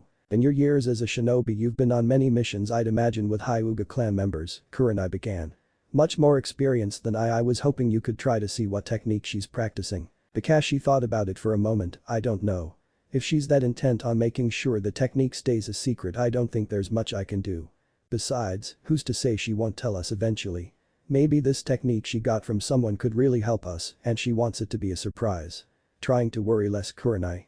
If she starts to get really strange, let me know. Kurenai seemed dissatisfied but knew that was probably the best she was going to get for now and nodded. As she walked off, however, Kakashi began to think. Last week that was when Kyosu appeared to us in the Hokage's office. Is it possible that he visited her as well? Or is someone else involved? Kakashi paused a moment before a thought struck him. Someone like Naruto. The more Kakashi thought about it, the more it made sense. Obviously Naruto had trained under Kyosu for 3 months and his new sensei's skills at hiding in the shadows were just incredible. Added to the mix Naruto's unimaginable ability to make the impossible possible, and there's a good chance he mastered some of Kyosu's stealth abilities. While Kyosu was here, Naruto could have very well had come with him. He remembered Kyosu's words about Naruto wanting to come back, but knowing now wasn't the time. It's quite possible he eavesdropped on them to see how they were doing. And it also probably means, Kakashi thought, that if he overheard them talk about her, he'd have learned of Hinata's feelings for him. It was true, with Hinata's newfound resolve due to her feelings for the blonde, the Konoha 10 had begun to talk about her a lot. Mainly in an respecting and, dare he say, admiring way. If Naruto heard that he had been oblivious to such things for so long, it was obvious, despite knowing he probably shouldn't, would have gone to see her. If that were the case, they probably had become good friends very fast with that.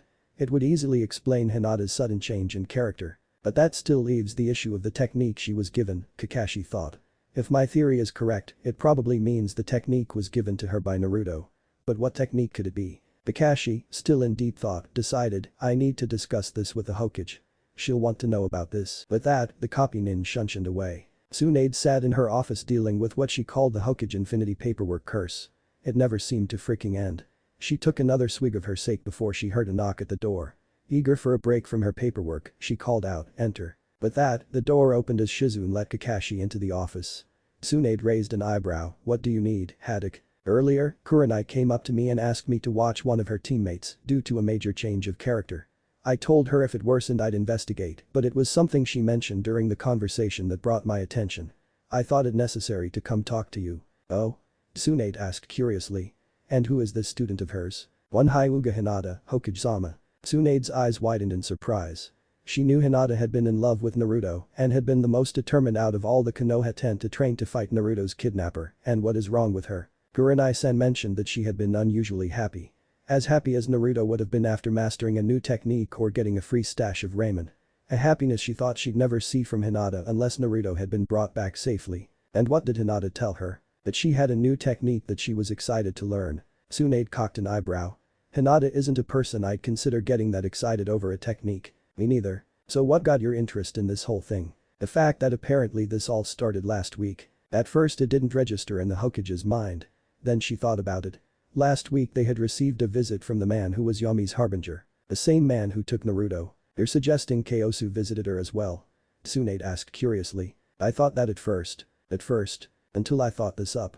Naruto has obviously been training for the past 3 months with Kyosu, right? The man is an espionage genius in his own league. He snuck in and out of a shinobi village and snuck into and stayed hidden in the Hokage's office for our entire meeting while 3 tracking experts were present in there. Naruto is amazing for being able to pull off the seemingly impossible. We considered Kyosu's ability of stealth impossible.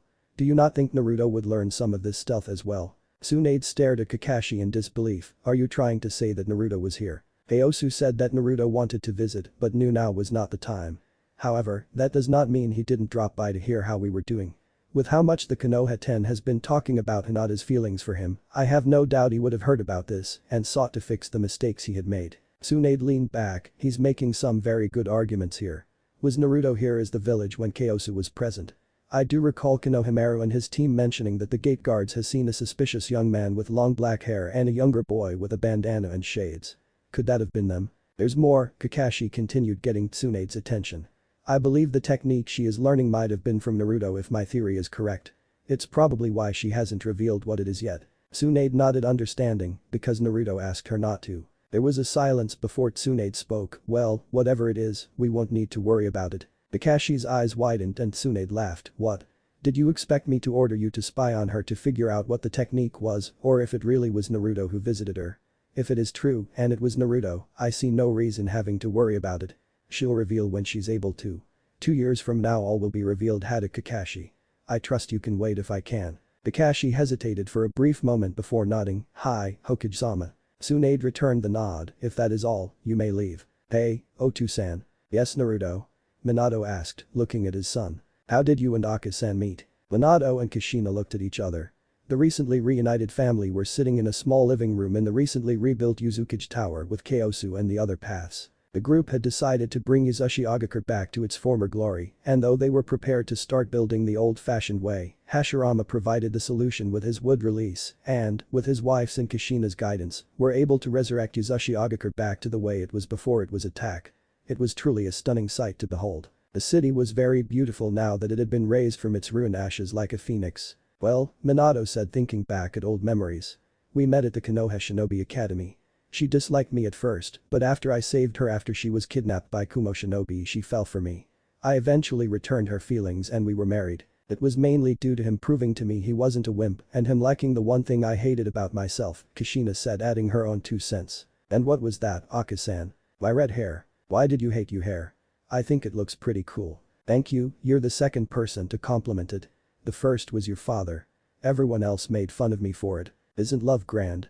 Mito commented as she lovingly held on to her husband. Then she got a mischievous smirk that made Naruto sweat a bit. "Isn't that right, Naruto?" "Oh man, not this again."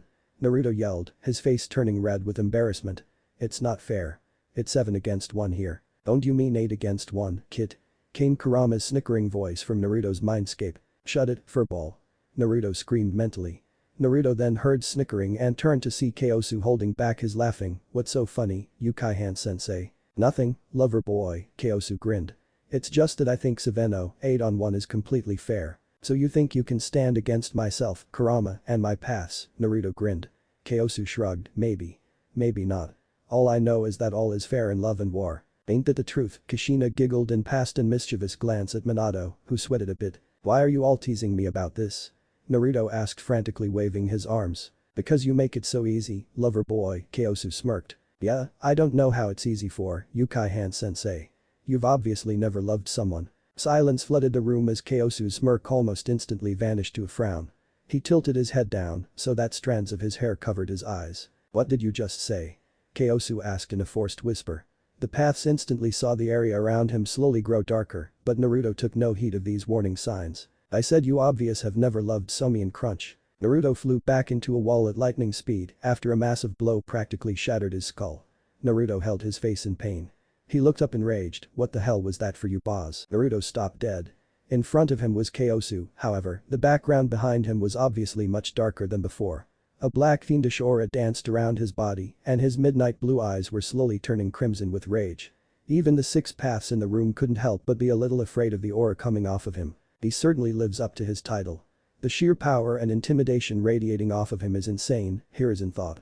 He, along with the other paths, were worried about Naruto.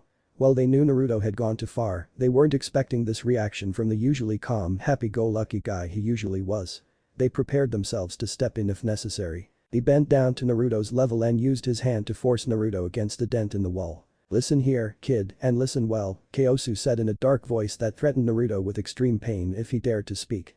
"Don't you ever say that to me again. Do I make myself clear?" Naruto, shaken by his old sensei's sudden actions, could only nod. "Hi, Mahotsukai-sensei." With that, he let Naruto go and left the building, leaving his comrades wondering why that one phrase pissed him off so badly. Naruto got up. He looked sad. He had upset one of his friends and now he was going to fix it. Naruto began to walk towards the exit. "Naruto-san, where are you going?" Tobirama asked, though he already knew the answer. "To find him. I need to apologize." With that, Naruto left the room.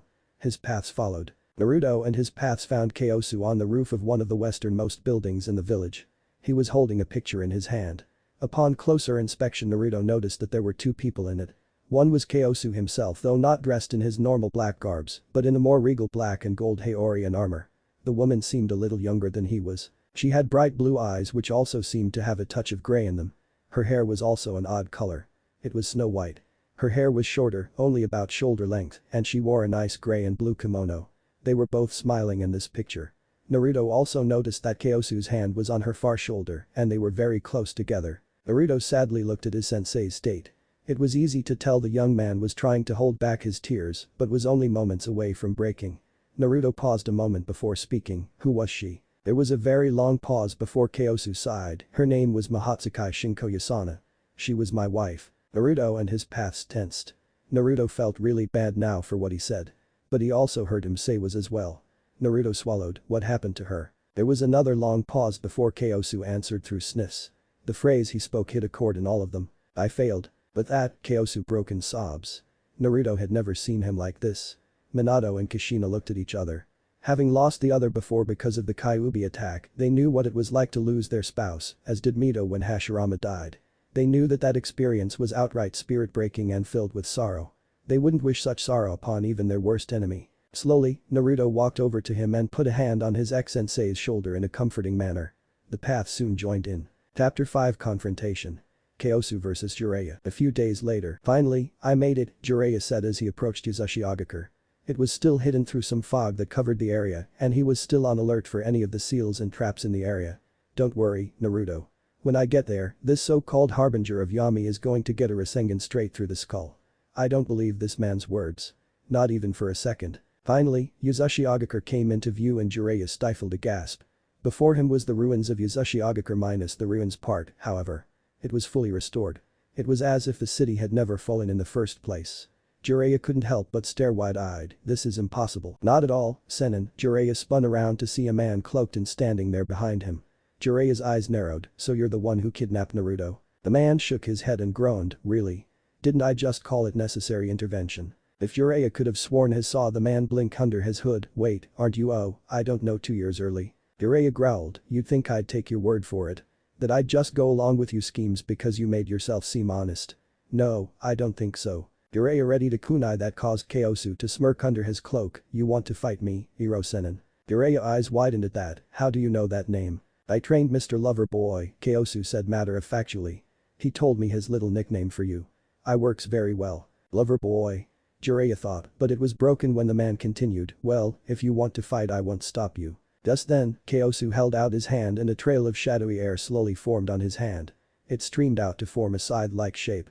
Kyosu clenched down and the shadows immediately vanished and a large black-handled scythe was left in its place. Add to the cloak and hood, Jiraiya could have sworn he was fighting a reaper from the western myths that he had heard in his travels. Just know, Jiraiya no Gama Sennin, what you are getting into. The self-proclaimed hermit could feel the devilish gleam coming from under the man's hood and he mentally prepared himself for the fight of his life. Naruto was taking a break from his training with his paths. He had finished SEAL training with his mother not too long ago and was getting ready for chakra control training with Tobirama. This training session was always the toughest for Naruto due to the ungodly massive chakra capacity, due to his lineage, the Kyuubi, and now the fact that the rikudou spirit within him is now awakened. But, if anyone could teach him it'd be Tobirama. The man's chakra control was perfect after all. Currently, Naruto was sitting inside the Uzukage's tower relaxing. Tobirama, Hashirama and Hiruzen were there with him.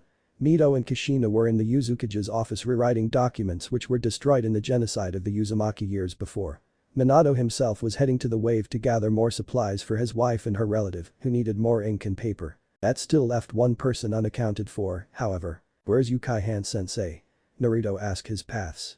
They looked at each other and shrugged. I don't know, Naruto-san, Hashirama confessed. I remember hearing him say something about watching the gate and then he left, Hiruzen pointed out. There was a pause before Hashirama spoke, you don't think, boom. The sound of an explosion filled the air, causing the new Sennin and his paths to jump up in surprise. Within an instant, Mito and Kushina charged downstairs and Minato appeared thanks to a Hiraishin he had place in the room. What the hell just happened? Minato shouted alert along with Kushina and Mito. We don't know but we have a feeling it has to do with Kyosu being at the front gate, Tobirama explained. Wait, you mean someone is here? Kushina asked. Didn't Kyosu say not for 2 years? Apparently, it was ignored, Naruto huffed. He then walked to the door, come on, let's go. Jiraiya was panting. This guy was definitely no slouch. The guy was matching up against him easily. The worst part was that his opponent didn't really seem all that winded. If he was hiding it very well. I must admit, you're putting up a good fight, old man. Jiraiya scoffed, I'm not that old. I must admit your skill with that scythe of yours is incredible. It was no joke either. Moments ago, Jiraiya had tried to use the Rasengan against him, but Kyosu had spun his scythe blade straight into the spiraling ball. This caused it to detonate before Jiraiya was ready and caused him to fly back.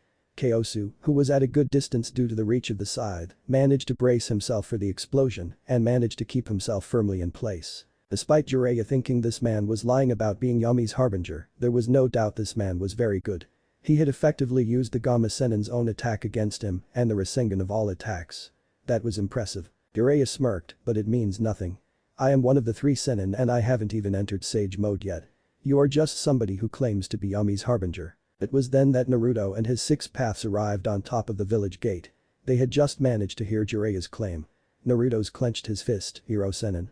What's he doing here? Obviously, he didn't want to wait, Hashirama answered. Them calling out Kyosu-san like that, Mito began to point out. He's going to get himself seriously injured. Yeah, poor Hiro-sensei, Minato sighed. Claims? Kyosu asked, releasing some killer intent upon the poor pervert. I don't claim anything. Jiraiya then became painfully aware of the surrounding area. It was as if something large moved in front of the sun over the village. The entire area was growing ever darker and a fiendish black aura began to swarm around Kyosu himself. But if you're so intent to find out what I say is true, Kyosu continued with a devilish smirk painted on his face. Then get ready to experience it firsthand. Jiraiya suddenly felt a wave of pressure hit him. He felt like he was wearing a very heavy set of training weights, but Jiraiya knew he couldn't falter. Not now. He made his decision on what to do. Kuchiyus no Jutsu. Jiraiya called out as he slammed his palm into the ground, summoning the 2 elderly toads Shima and Fukasaku beside him. Jiraiya. Fukasaku cried. What's going on here? Why were we summoned? Sorry, Pa, Jiraiya replied. I need both of you right now. As much as it's a lady repellent, I need Sage mode against this guy. The 2 toads looked at the dark and powerful man across from Jiraiya. Both their eyes narrowed. Jiraiya, who is that? That man is named Mahatsukai Kyosu. He claims to be the harbinger of Yami. The toads blinked and scanned the man again. They swallowed. Jiraiya Shima began. He isn't claiming it. He's telling the truth. What? She's right, the male great sage toad replied. I can sense his energy. Not quite chakra but very similar, not to mention with a divine attribute. A dark divine attribute, but divine no less. Jiraiya swallowed hard before he and the two toads stared down the dark man before them. Fukasaku let out a breath. We'll help you go into sage mode, but don't expect this to end well, Jiraiya. Jiraiya nodded and did a couple of hand signs. Kage Bunshin no Jutsu. 3 shadow clones appeared and Jiraiya ordered, keep him at bay. The 3 shadow clones charged at the harbinger who merely evaded them. Kyosu didn't try to stop Jiraiya. He really wanted to fight him in his sage mode. As the shadow clones distracted Yami's harbinger, the 2 toads hopped onto the man's shoulders and shouted, Sennin. Ryusei no Jutsu. But that they fused to Jiraiya's shoulders and Jiraiya entered sage mode. His nose got bigger, warts covered his body, and his white hair grew longer. Toad eyes also replaced his own as well. Alright, Jiraiya shouted. Let's go. Naruto raised his eyebrow. O2-san, what just happened to Hiro Sennin? He just entered sage mode, Minato answered. Sage mode? Yes. Gathering natural energy from the surrounding area allows him to transform into sage mode. However, he was never able to do it completely. So, he has to summon those 2 elderly sage toads to fuse with him and stabilize his nature chakra. So, in other words, his sage mode is imperfect. Right. Naruto met and then went back to watching the fight. Jiraiya shouted as he charged at Kyosu, attempting to give him a mighty display of his taijutsu abilities. Kyosu dodged 2 punches before swinging his side. Jiraiya managed to move, but the swing did cut open a gash in his shirt. Crap. That was close. Jiraiya thought. Okay, close range fighting is not a good idea with a guy skillfully wielding a scythe. Kyosu smirked, what's wrong, Sennin? Too close for comfort. Jiraiya glared back, just making a plan of attack. Of course you are. Oh yeah? Jiraiya taunted, preparing an attack. Take this. Sennin. Gomen. The Sennin and 2 toads all opened their mouths. Jiraiya fired a stream of oil out of his mouth, Fukasaku fired out a stream of wind, and Shima fired out a steam of fire. The huge inferno flooded towards Kyosu. The harbinger seemed unimpressed. Naruto and his paths grew wide-eyed as the blazing inferno washed toward him like a tsunami. Kyosu sighed and held out his hand. Page Mijutsu. Yami no Bakuha. The blast of darkness shot from Kyosu's hand in a straight line towards the Sennin. Waves of shadowy air rippled off the blast of darkness as it traveled. These waves dispersed the flames of the inferno and caused it to fade away. The blast itself struck the Sennin, knocking him far back before the attack vanished as it ended. The Sennin was flying through the air before catching himself quite a ways back. The attack didn't leave any mark or anything, but the Sennin could have sworn it was almost like getting hit with one of Tsunade's light punches, except with a fist about 3 times bigger. That was no D-rank Jutsu either, Jiraiya thought. I've never even heard of Mijutsu before, but it looks like it doesn't need hand signs. This could be a problem. Jiraiya growled, get it doesn't matter, short-ranged or long-ranged. He again went through the hand signs, Kage Bunshin no Jutsu. 2 shadow clones of Jiraiya formed next to him in a puff of smoke, and the 2 charged at him. Kyosu shook head. He quickly sidestepped 1 clone and expelled him with a swing of his scythe. He quickly turned around and gathered energy into his free hand. Kage Mijutsu. Kakuso. Kyosu swung his energy-filled hand in an upwards arc, causing a spike made of black energy to shoot up from the ground and impale the other clone, causing him to dispel as well. Kyosu grinned and turned to face his opponent, smirking with a face that screamed, is that all you've got? His reward for the smug act was for a Rasengan to be delivered right into his skull, forcing him into the ground. It detonated. Boom. Boom. Now Naruto began to shout but was stopped by his father. His father gave him this look, wait. Let's watch and see if he can pull through. Naruto hesitated for a moment before nodding to his diva path. Jiraiya had jumped up and was catching his breath. He finally had a break and he, at the very least, had done some serious damage to his opponent. He was about to straight his back to observe the damage when he heard a voice, nice shot. Jiraiya's as well as the toad's eyes widened as he looked up. Kyosu was slowly getting out of the crater he had created with his Rasengan. The man's cloak had been heavily damaged and he could now see the man's face, oddly colored eyes and all. Kyosu was smirking, I have to admit that one hurt a lot. Kyosu stood up and tossed away his damaged cloak. He revealed his long black hair and a torn sleeveless and black eye. A dark gray sash was tied around his waist. The man slammed his scythe into the ground before cracking his knuckles. I think now I should get a bit more serious and show you some more advanced Kage Mijutsu. Don't you agree, Gama Sennin? Kyosu's taunt caused Jiraiya to tense, especially when Kyosu picked up his scythe and started spinning it. Kage Mijutsu. Yami no Shio.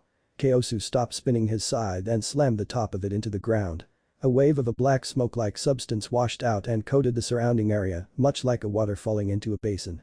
Kyosu leaned back up and smirked and then fell straight into the blackness, like if he was on top of a lake and just stopped his chakra from allowing him to water walk. Jiraiya stifled another gasp and began to look around, wondering where he was. Just then, Jiraiya felt his subconscious screaming at him to move. Jiraiya jumped away just as Kyosu erupted from the black smoke beneath him, swinging his scythe in the process. Kyosu landed from his jump and started to swing continuously at the sennin before the hermit sidestepped around ready to Rasengan. When he was about to use the attack, Kyosu vanished into the blackened air at their ankles yet again. Jiraiya could only dispel the jutsu and wait. Hiruzen couldn't help but grin, that is certainly a very useful technique. Minato chuckled, yeah, it's like having thousands of Horatian seals on the floor of a battlefield, only they can't be erased, and you can hide as well. Good analogy, dear, Kushina grinned as she continued to watch her husband sensei struggle against the harbinger of Yami. Why thank you. Jiraiya instinctual moved again as Kyosu shot from ground beside him.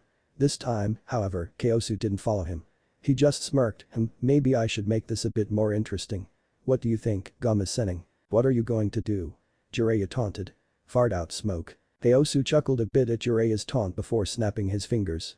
Instantly, 4-man-sized cyclones of shadowy air erupted in from seemingly random place in the black-covered battleground and began to slowly move around the area. Kyosu smugly grinned at Jiraiya one last time before stepping into one of them and vanished. Jiraiya immediately went on alert, great. It isn't bad enough that he could vanish into the floor, but now I have to pay attention to these moving pillars now. This is getting better by the minute. Jiraiya quickly dodged another swing as Kyosu appeared and disappeared. Damn it, this is getting old. Jiraiya then challenged, alright, Mr. Harbinger. Come out here and we'll finish this right now. The cyclones instantly vanished, causing Jiraiya to blink in surprise. Unbeknownst to him, so did his godson and the paths observing from nearby. So be it. Jiraiya spun around. Kyosu was standing a ways away from him. His scythe was planted firmly on the ground. Jiraiya got into a fighting stance and Kyosu grinned. He raised up his free arm to it, pointed straight into the air. Kage Majustu. Kage no Hizo. Kyosu said as he pointed his arm at the sennin. As he did so, dozens of black, spearheaded chains erupted from behind him and arced towards the poor hermit. Jiraiya, Naruto, and the path's eyes widened in horror and a number of them pierced through the sennin's body. To their surprise, however, the chains didn't leave a wound or draw blood or anything. However, Jiraiya suddenly felt the chains retract towards their center and the spearheads caused the unwilling hermit to fly right towards Kyosu. Jiraiya's face made contact with Kyosu's open palm with such force that the shadowy air around Kyosu's feet dispersed. Kyosu grinned evilly. Ooh, odd night. Kyosu shouted as he slammed the poor man's head into the ground with such force that even Naruto and his paths could feel the shock wave caused by the impact. The rikudou sennin reborn and his paths all winced. Ouch, Naruto said in sympathy of his one sensei. That has got to hurt, Minato agreed. When the dust settled and the shadowy air finally vanished, they all saw an unconscious Jiraiya. The toads were gone and his sage mode was deactivated. Kyosu let out a sigh, it was fun, old man, but sadly it's over now. With that, Naruto and his paths appeared besides him. Naruto raised an eyebrow, I trust you didn't do anything too damaging. Kyosu grinned, might have killed a few brain cells with that last one, but other than that I think he's fine. His companion's sweat dropped and looked at him. Kyosu looked at Naruto, so, should I send him back to the Hokage? Naruto shook his head, no, I think he does deserve to know what's going on. Kyosu blinked, and why is that exactly? Naruto grinned, Jiraiya's in charge of a massive spy network, Yukai Han sensei. I recall you know that never well, right? Kyosu's responses was a stifled groan and him rolling his eyes in annoyance. If he knows and trusts us we can get some information from him just as Konoha does. Those present widened their eyes. That was a very good point. He could provide them all with valuable information to help them over the next couple of years. Kyosu nodded, I'll take him inside. Jiraiya groaned as he got up. He had a massive headache. What the hell happened? Oh, yeah, Jiraiya thought solemnly. I got my ass handed to me by that guy who took Naruto. Jiraiya clenched his fists in rage, damn it. He slammed his fist beside him, but was surprised to find he hit something soft. Jiraiya looked down at what he hit, it was a blanket. He quickly realized he was in a bed. He looked around to find himself in a room he didn't recognize. Jiraiya groaned, well, isn't this lovely? Well, sensei, came a voice from in front of him. Jiraiya looked up and gaped at what he saw. There was Minato, standing there, alive, right before his eyes. But he noticed something strikingly different about him. One was that he had metal piercings on his face. The other was that he had purple eyes with 6 circles rippling out of a dot in the center. The Rinnegan, Jiraiya realized with a gasp. Minato smirked, glad to see you awake. With that, Jiraiya fainted. Minato blinked then shook his head, or glad to see you were awake. A few moments later, Jiraiya groaned and sat up again. What kind of fucked up dream was that? I thought I saw my student alive and with the Rinnegan. You did. Jiraiya's eyes widened and he looked up in shock. Minato beat but how? Relax and I'll explain. Jiraiya nodded and took a deep breath. Minato returned the nod. To answer your question, I am alive because I have been brought back to be one of the 6 paths of a bearer of the Rinnegan. Jiraiya blinked, care to elaborate? Minato nodded. A bearer of the Rinnegan has 6 paths that can be utilized by him or her, in addition to having control over the basic 5 elements. These paths are the Deva path, the Asura path, the animal path, the human path, the Preta path, and the Naraka path. Each has their own special ability. With me so far? Jiraiya nodded and Minato continued. A Rinnegan user can use metal piercings like the ones that I have in me right now to control 6 bodies of his or hers choosing, and each body can control one of these paths. By channeling chakra into these piercings and into these bodies, he or she can control them. So if they are controlled bodies, how are you? Well, you? My guess is Kyosu had something to do with it. He's the harbinger of Yami. I assume he did something. What he did I'm not sure. Jiraiya nodded. So, which path are you? Minato smiled. I am the Deva path. I have the ability to manipulate gravity. And this is in addition to my old abilities. Jiraiya's eyes widened in surprise. Minato chuckled at his sensei's face. Oh, you haven't heard anything. Just wait until you hear who the other paths are and their own acolytes are. Jiraiya looked at his student. Who are they? Minato's mischievous smirk caused Jiraiya to sweat a bit. First, the animal path is my wife, Uzumaki Kushina. She has the ability to summon an animal at will without needing a contract. Jiraiya's eyes widened, but he knew Minato was just getting started. Next is the Asura path, who is Uzumaki Mido, wife of the Shaddai. She has the ability to summon and utilize any weapon of her choosing. After that we have Senju Hashirama, the Shaddai himself, as the Preta path. He had the ability to absorb any and all chakra-based attacks. The Nidaime, Senju Tabarama is the human path. He has the ability to read minds and rip people's souls from their bodies. Jiraiya was looking at Minato's face in pure and utter shock. 5 shinobi, each easily S-ranked to SS ranked, were now paths for a Rinnegan user, the only one of which he had ever seen was Nagato. But Jiraiya couldn't see how Nagato would have gotten these bodies for his paths. Then again it could have been Kyosu. Jiraiya then realized Minato had missed something. What about the Naraka path? Minato smiled. The Naraka path is very interesting. That path has the ability to summon the King of Hell. The King of Hell. Yes, and it by far has one of the most useful abilities out of all of us. The King of Hell gives the user the abilities of restoration and interrogation. It has the ability to interrogate people, and if they lie they get their souls devoured by the king, and the ability to raise any of the paths back up should they fall. Jiraiya gaped. Minato was indeed right. Such abilities did make this path incredibly important to them. Who is the Naraka path? Minato smirked yet again. Your sensei, Sarutobi Hiruzen, the Sandaime Hokage. Jiraiya leaned back in shock. His sensei was back and was one of the paths of this Rinnegan user, one who he thought was Nagato. So where's Nagato? Minato blinked. Who? Wait, Nagato isn't the Rinnegan user. Who's Nagato, sensei? He was a Rinnegan user I found and trained during the Second Shinobi War. He was an orphan in a megakure. Minato looked at his sensei in surprise, and he could feel Naruto and the other path's surprise as well. But if Nagato isn't the Rinnegan user who summoned you, then who is? Minato laughed. He's my son, Namek is Uzumaki Naruto. Jiraiya was instantly on his feet. Naruto how? Minato bopped his sensei on the head. Calm down, sensei. Screaming won't get your question answered. Jiraiya settled down and Minato continued, but seriously, how did Naruto get the Rinnegan? Simple, Minato answered as if it was the most obvious thing in the world. He is the reincarnation of the rikudou sennin. He and the founder of ninjutsu are one and the same person. Jiraiya was gaping. He could have sworn Nagato was the sage's reincarnation. But now in truth it was Naruto. But, what did that make Nagato? I think I need to sit down. Minato nodded as Jiraiya took a seat on the bed. Sensei, Minato began, getting the Gamma Sennin's attention. I cannot let you see Naruto and the other paths just yet. And before you argue, let me explain. It was obvious that you weren't going to listen to Kyosu, so one of the paths or Naruto had to talk to you. Naruto isn't supposed to reveal himself as the rikudou sennin's reincarnation just yet, so we paths talked about it and decided I'd be the one to talk with you. I see, Jiraiya said sadly but with understanding. Don't worry, sensei, you'll see us all again in 2 years' time. But before then, we need to ask you a favor. Jiraiya blinked and looked at his student. What is it, Minato? We need you to inform us of the outside world with your spy network. We'd like to know what's going on to make sure we're up to date when 2 years passes. We are going to be very isolated here so information won't really get to us. You think you can do that? Yes, Minato, I understand, Jiraiya nodded. He got up and gathered his gear, but before he left he turned to Minato. "Goodbye Minato. Could you please tell Naruto that I'm sorry for not being there for him?" Minato nodded, "Of course, sensei. And, could you tell Kyosu I'm sorry for doubting him?" "No need." Jiraiya turned to see Kyosu, re-cloaked and all, leaning against a wall nearby. "I'm used to people not believing me at first.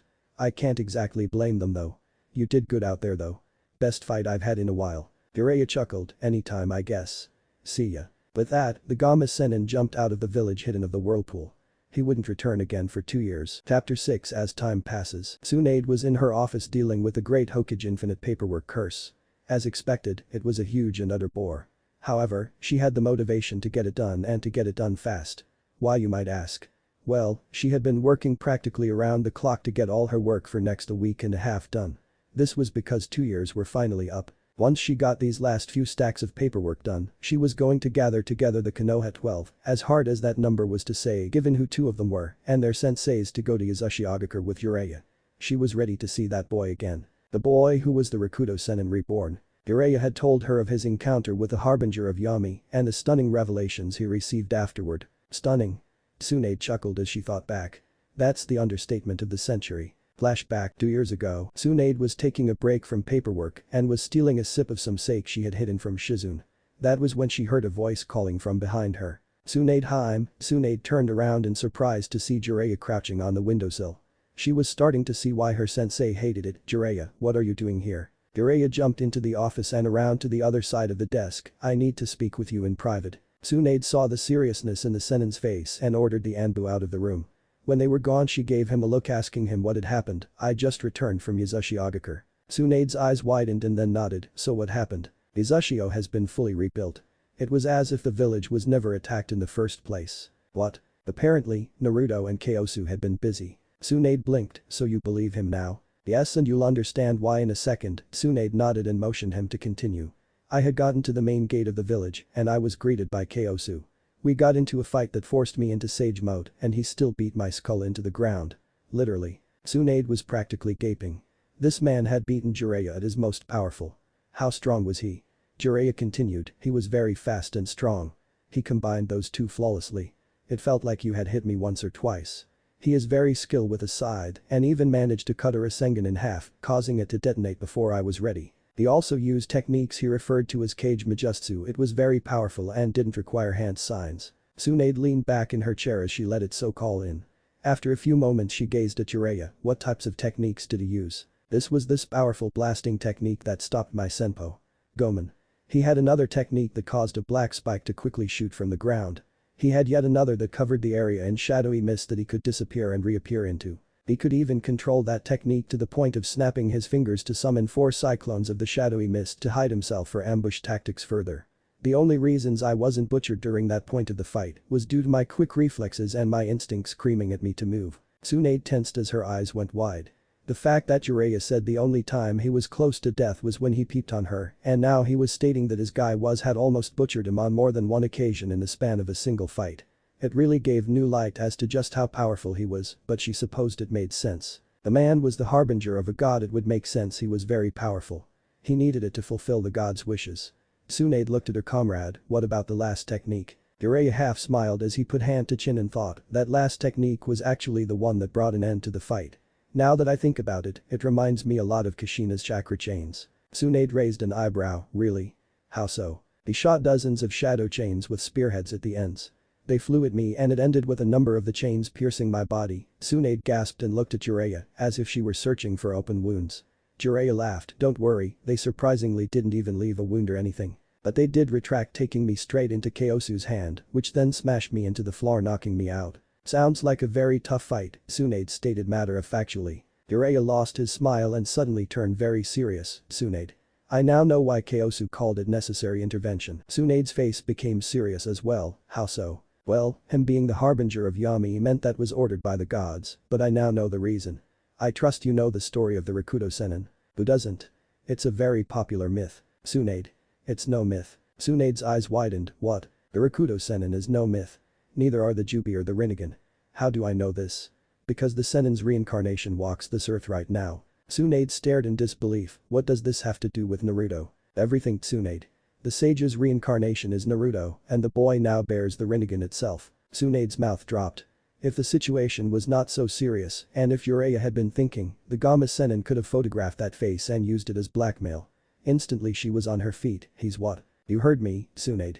That boy passed off as dead last is the reincarnation of the very founder of the art we practice. But how? I wasn't given the details, but this is the least of the shock value. You'll never believe who told me all this. Tsunade looked at her teammate a bit unsure. Who was it? Jiraiya took a deep breath. It was my student, Namikaze Minato, the Yondaime Hokage. Tsunade stared at her fellow Sennin like he had grown a second head. How is that possible? He's dead, isn't he? Yes, and technically he still is dead. Tsunade stopped and blinked. Technically? Jiraiya nodded. Yes, allow me to explain as best I can. From what Minato told me, a Rinnegan user has the ability to use a special metal implanted in 6 bodies and can then control them. These bodies each control one of the 6 paths the Rinnegan bearer is capable of using, in addition to using the 5 elements. These paths each have their own abilities, but again the bodies being used are just technically puppets. Minato mentioned something about the possibility of Kyosu being involved with the return of their memories and just their being in general, but how he did it is still hidden. Tsunade nodded, settling down a bit. So, who are the other paths? Jiraiya paused a bit. This was going to be interesting. The other paths are Minato's wife, Uzumaki Kushina, your grandmother, Uzumaki Mito, your grandfather, Senju Hashirama, your great-uncle, Senju Tobirama, and our sensei, Sarutobi Hiruzen. Tsunade blinked twice before she fainted back into her chair. Jiraiya smiled, and I haven't even told her about the path's abilities yet. Tsunade shook her head. Those paths of his sure do have some powerful abilities. Gravity manipulation, mind reading, chakra absorption. It's no wonder Naruto's past life was just so powerful. She looked down at her paperwork and sighed. Hopefully with the return of the past Hokages, we can fix the displacement of power that Konoha has suffered. A knock came from the door. Enter, Tsunade ordered, and with that, the elder Danzo entered. The old warhawk stared down at Tsunade before saying, I trust we are soon going to be leaving to fight this kidnapper of our young Jinchuriki. You're not going, Danzo, Tsunade frowned. The daimyo gave permission only to the Konoha 12 and their senseis as well as myself and Jiraiya to go. You're not going. You have no right to deny me this chance to see battle again. I didn't deny you anything, Danzo. The daimyo said no. That is finally. Danzo looked at her and shook his head. Very well. As Danzo left he smirked. It didn't matter. He still had Sai on the team going and that was good enough. After he was gone, Tsunade sighed. Despite acting oblivious for the sake of face with the civilian populace and the shinobi forces, she knew very well that the civilian council and the elders were grabbing more and more power as the months went by. She was slowly becoming a figurehead and she knew it. This has to stop, she thought to herself.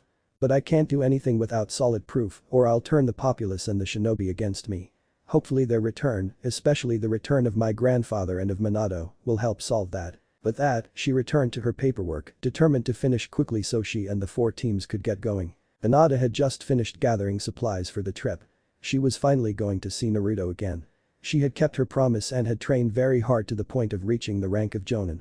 2 others in the Konoha 11 had made it to Takubetsu Jonin. Her cousin Neji was one of them, though that was no real surprise. The other was, surprisingly, Shikamaru. Sometime after Naruto's visit, the Wave, Spring, Suna and T had reopened trade with Konoha. It wasn't anywhere near as good of a trade as it had been, but they were more willing to comply.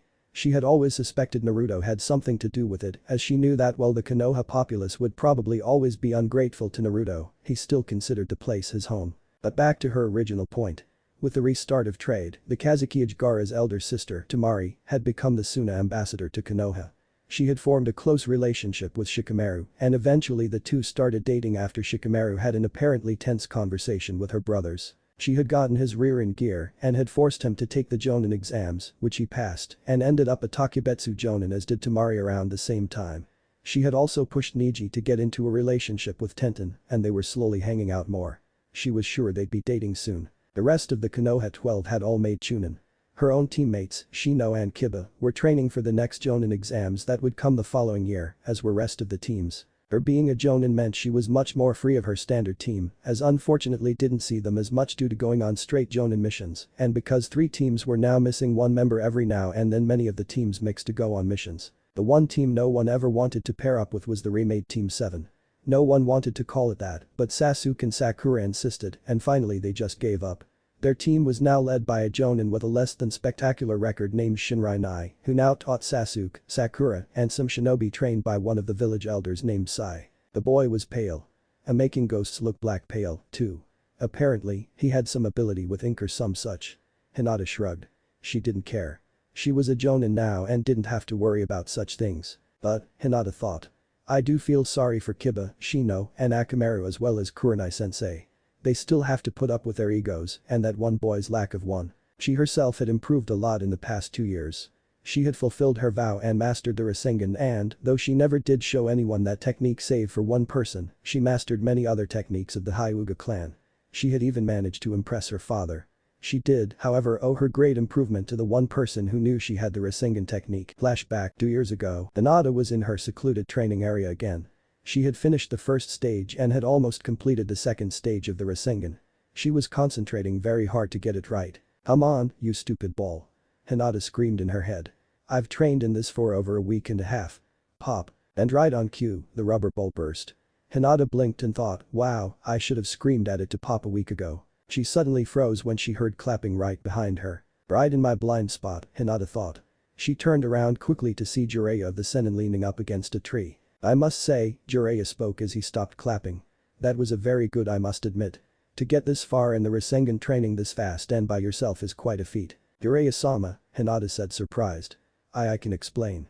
Jiraiya held out his hand, there's no need to explain.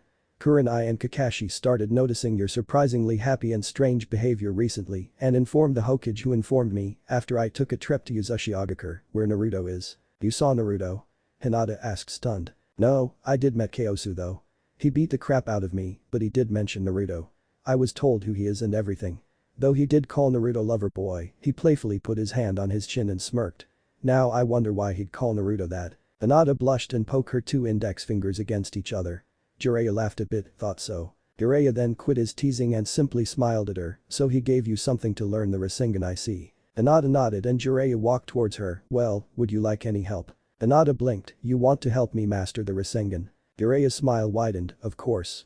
If the Gaki trusts you enough to learn the technique then I will help you become a master at it. Hinata gave the sennin a wide smile, thank you Jiraiya-sama. That'd be Jiraiya-sensei now wouldn't it? Hi. Hinata looked at her sensei for a moment before asking. Do you think you could train me to use the Kage Bunshin no Jutsu? Jiraiya smirked, want to be able to use techniques Naruto can I see? Hinata blushed brighter and nodded, that and I promised Naruto I'd be a jonin by the time we meet again. The Kage Bunshin no Jutsu will help me with that. Jiraiya nodded, so you promised Naruto you'd be a jonin in 2 years? Hopefully up to Takebetsu jonin. Jiraiya shook his head and surprised Hinata with his next statement, no, that won't cut it. For Naruto I will train you so that you become a jonin. I'm going to help you really impress my godson. You're going to make him proud. Mark my words. Hinata blinked in surprise, then smiled, hi, Jiraiya-sensei. Hinata smiled. Jiraiya had helped teach her and get her strong enough to make jonin, and she was grateful for that. While he couldn't train her all the time he did train her every once in a while. She did, however, adopt Naruto's nickname for the perv. Jiraiya didn't do anything like that around her though. He didn't want to deal with Hinata's or Niji's Juiken, the wrath of the Hyuga clan, or, even worse, the wrath of Tsunade and Naruto. Especially Naruto. She was his girlfriend and he didn't want to get his ass beaten down by Naruto and his paths, whom Jiraiya had told Hinata about. Needless to say, she was shocked by that. The fact that Naruto, theoretically, had control of 4 of the past Hokages and the wives were 2 of them was staggering. It was even more so when she found out the 2 wives were from Naruto's clan and that one of them was Naruto's mother. The biggest shock, however, was finding out Naruto's father was the Yondaime. That had surprised her incredibly. Right now, however, she couldn't wait to see Naruto and meet his parents.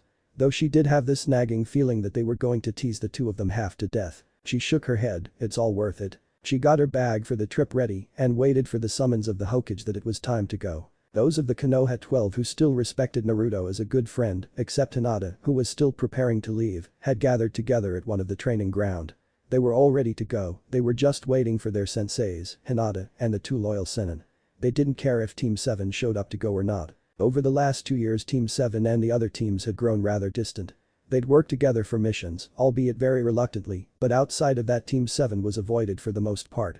This made Sasuke and Sakura angry as they wondered why they would abandon them, the top shinobi and Kunoichi from their academies for the dead last. I hope Hokage-sama gets here soon. I'm ready to rumble. Kiba shouted. Troublesome, Shikamaru grunted. She probably finishing up her paperwork, Ino commented. You know she's been working endlessly on that you know. They all nodded. Just then they heard somebody land nearby and they turned to see Hinata standing there. She smiled. Hey, guys. Hey, Hinata, the others greeted. Hinata looked around, Jiraiya-sama and Tsunade aren't here yet. They shook their heads and Choji answered, not yet, but they should be here soon. Hinata nodded. Yeah. Kiba shouted. And then we can kick that damn kidnapper's ass. Kiba Hinata began just as their senseis appeared, as did Team 7. Hi, sensei, the team said in unison. They completely ignored Team 7. Team 7's new leader, Shinrai Nai, cleared his throat. Aren't you going to greet us? The man was in his late 30s easily and was dressed in standard shinobi grab. He had slightly messy brown hair and brown eyes. There wasn't much else to him than that. From what they had heard, he was decent in ninjutsu, jinjutsu and taijutsu, but he didn't specialize in really any field. The team's deadpanned. Not really, Kiba stated. Then he turned to Hinata. So, what were you saying? She was going to say that the reason we are going to Yuzashigakure is not to fight. They all blinked as Tsunade and Jiraiya walked up from behind them. The Konoha 12 blinked in confusion. What do you mean, Hokage-sama? Tenten asked confused. What I mean is that we are going to Yuzashigakure to see Naruto, yes, but the supposed kidnapper isn't our enemy. The people present who didn't know all widened their eyes. What? What do you mean by that? Kiba shouted. We trained extra hard to be ready to fight this guy and you're telling us now he's not the enemy, Ino shouted as well. You guys can fight him if you want, Jiraiya commented. But don't expect to win. I fought the guy 2 years ago when I heard he was in Yuzashio, but he utterly destroyed me, even when I was at full power. They just looked at him in surprise, even Kakashi, who hadn't learned of Jiraiya's misadventure at Yuzashio 2 years prior. Jiraiya looked at them. The man's identity is Mahostakai Kaosu, he is the harbinger of Yami, the god of darkness. My summons, the Toads, confirmed this fact. The Konoha 12 were practically reeling at the thought. The man they had trained themselves to fight against was a servant of a god and a dark god at that. Sasuke's eyes narrowed. Why did this harbinger take Naruto then? They looked at him. They were surprised he even cared. Tsunade answered, to train him. What? They all shouted but were silenced by Tsunade's order. Quiet. Now listen up, Naruto has become something far more powerful than any of us here. What he has become shall be explained by Naruto and Kaosu themselves once we reach Yuzashigakure. Now, don't ask any more questions on the subject. They will all be answered upon our arrival. Are we clear? Hi, Hokage-sama, they answered reluctantly though Sasuke was inwardly seething. He was trained by the servant of a god, how could that dope achieve anything? He's dead last. I refuse to believe he could be more powerful than all of us. Are you ready? The Goddamn Hokage asked. They all nodded. Right. Let's go. Tsunade took off, followed by Hinata and Jiraiya, and then by Konoha 12. Their next stop. Yuzashigakure. Yuzashigakure, the hidden village of the Whirlpool. Once one of the most powerful shinobi villages and had once been destroyed, had now been raised up again like a phoenix rising from its ashes. Who was the cause for this? It was the rikudou sennin reborn. The founder of ninjutsu's reincarnation was finally trained to the point where his skill, power, and the number and variety of techniques could do the title of the rikudou sennin justice. The paths themselves had trained themselves as well. They had sparred with each other when they weren't fulfilling their own tasks given by Kaosu or by themselves, and they each continuously pointed out specific flaws in both fighting and in their techniques, with their own special ones. One thing they specifically trained in was their own personal abilities that they received as a result of being one of the rikudou sennin's paths. Since Naruto had all the memories of the sennin, he was the one training them in their abilities. Kaosu always teased them how a boy in his early teens was teaching 4 Hokages and 2 high-S-ranked Kunoichi, and he was always rewarded with a glare or a punch to the arm. He flinched at neither one. At least while no one was looking anyway. All of the paths were easily up to SS rank, Naruto with the knowledge of his past life, the training of both his 6 paths and of Kaosu, his insanely high chakra reserves, along with the incredible amount of shadow clones he could produce, and the Kyuubi itself all made Naruto worthy of the title of his past self, the Shinobi no Kami. More so than Hiruzen himself deserved it. His paths had mainly each taught them their specialties. Minato taught him ninjutsu and taijutsu. Mito and Kushina both trained him in kinjutsu and fuinjutsu. Aburama aided Naruto in his chakra control and managed to get it to near perfect. Hashirama focused more on elemental training for Naruto. Hiruzen taught Naruto more along the lines of Jinjutsu, since Minato covered ninjutsu and taijutsu, as well as leadership since, as the actual sennin, Naruto would technically be in command of them. Kaosu, after his training 2 years ago, focused more on Naruto's sensory abilities, his stealth, and his battle tactics as well, much like he had done 2 years prior during their 3-month training session. The outcome was beyond compared.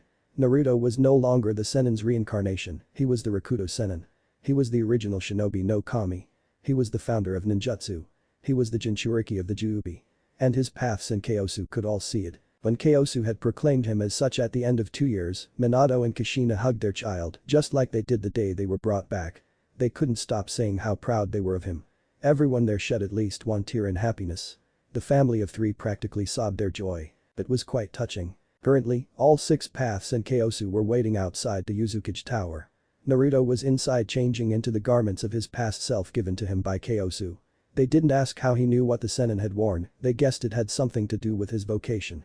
Connection to his eyes and ears was cut off from the other paths, though he could still see and hear what they did. They were all smiling. They knew by now the Konoha shinobi were on their way, and they couldn't wait to see their faces at the bombshells they were going to drop. "I think half of them are going to faint," Minato commented. "I think only a quarter of them would personally," Tobirama said. "No, I think I'd be more than that," Mito stated. "How about we just make a bet then?" Kyosu suggested. They all looked at him strangely. "There are going to be a total of about, let's see, 12 plus 2 plus 5 equals 19. There will be 19 people coming to Yuzushio. How about we all say the number of people who we think are going to faint and the person with the closest number when we get there wins?" "Sounds good, but what are the rules?" Kushina asked, smirking. 1. No picking the same number. 2. The same person fainting twice doesn't count.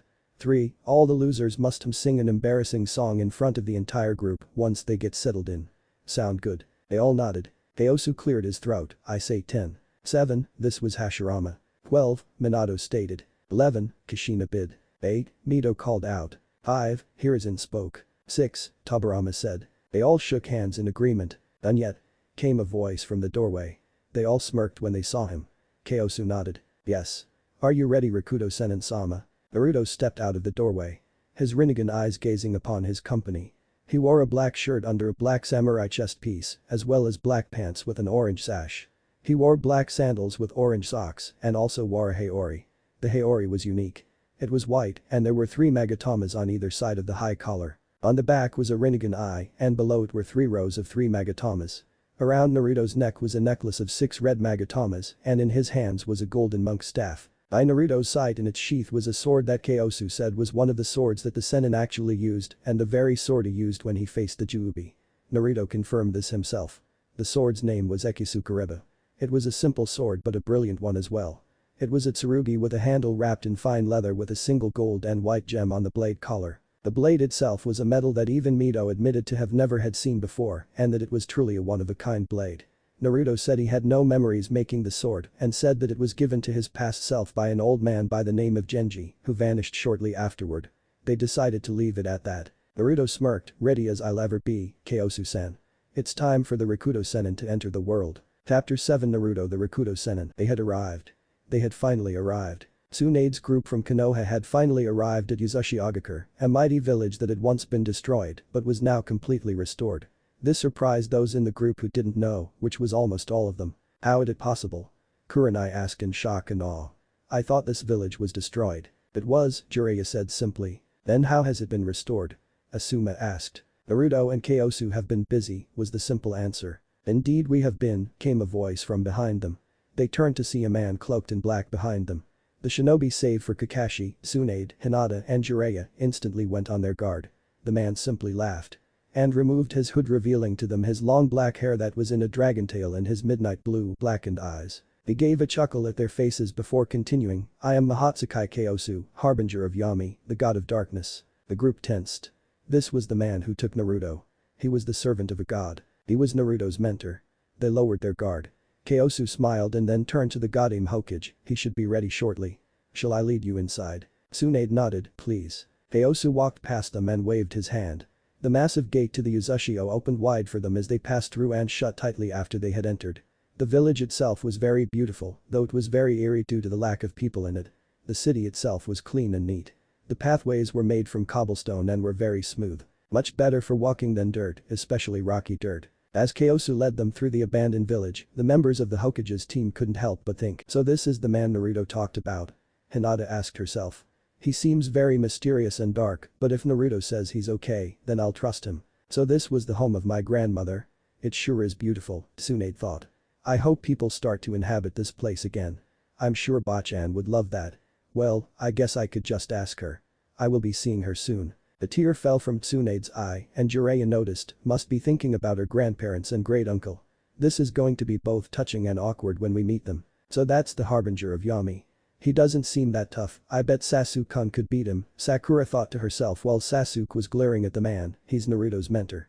Well, if he trained that worthless dope then I'm sure I can get him to train me. Sai, as emotionless as ever, looked at their guide through the village, so he's the Kyuubi Jinchuriki's mentor. I will have to keep an eye on him for my report to Danzo-sama. So this is the guy who took Naruto? Kiba thought with a frown. And he's not the enemy. Why do I have a hard time believing it? So this is the harbinger of Yami? Shikamaru thought suspiciously. I can start to believe why Tsunade says Naruto is on a whole new level from us. This guy's mere presence makes him seem very dark and powerful, and if he trained Naruto, it honestly wouldn't surprise me if he was that powerful. This is so troublesome.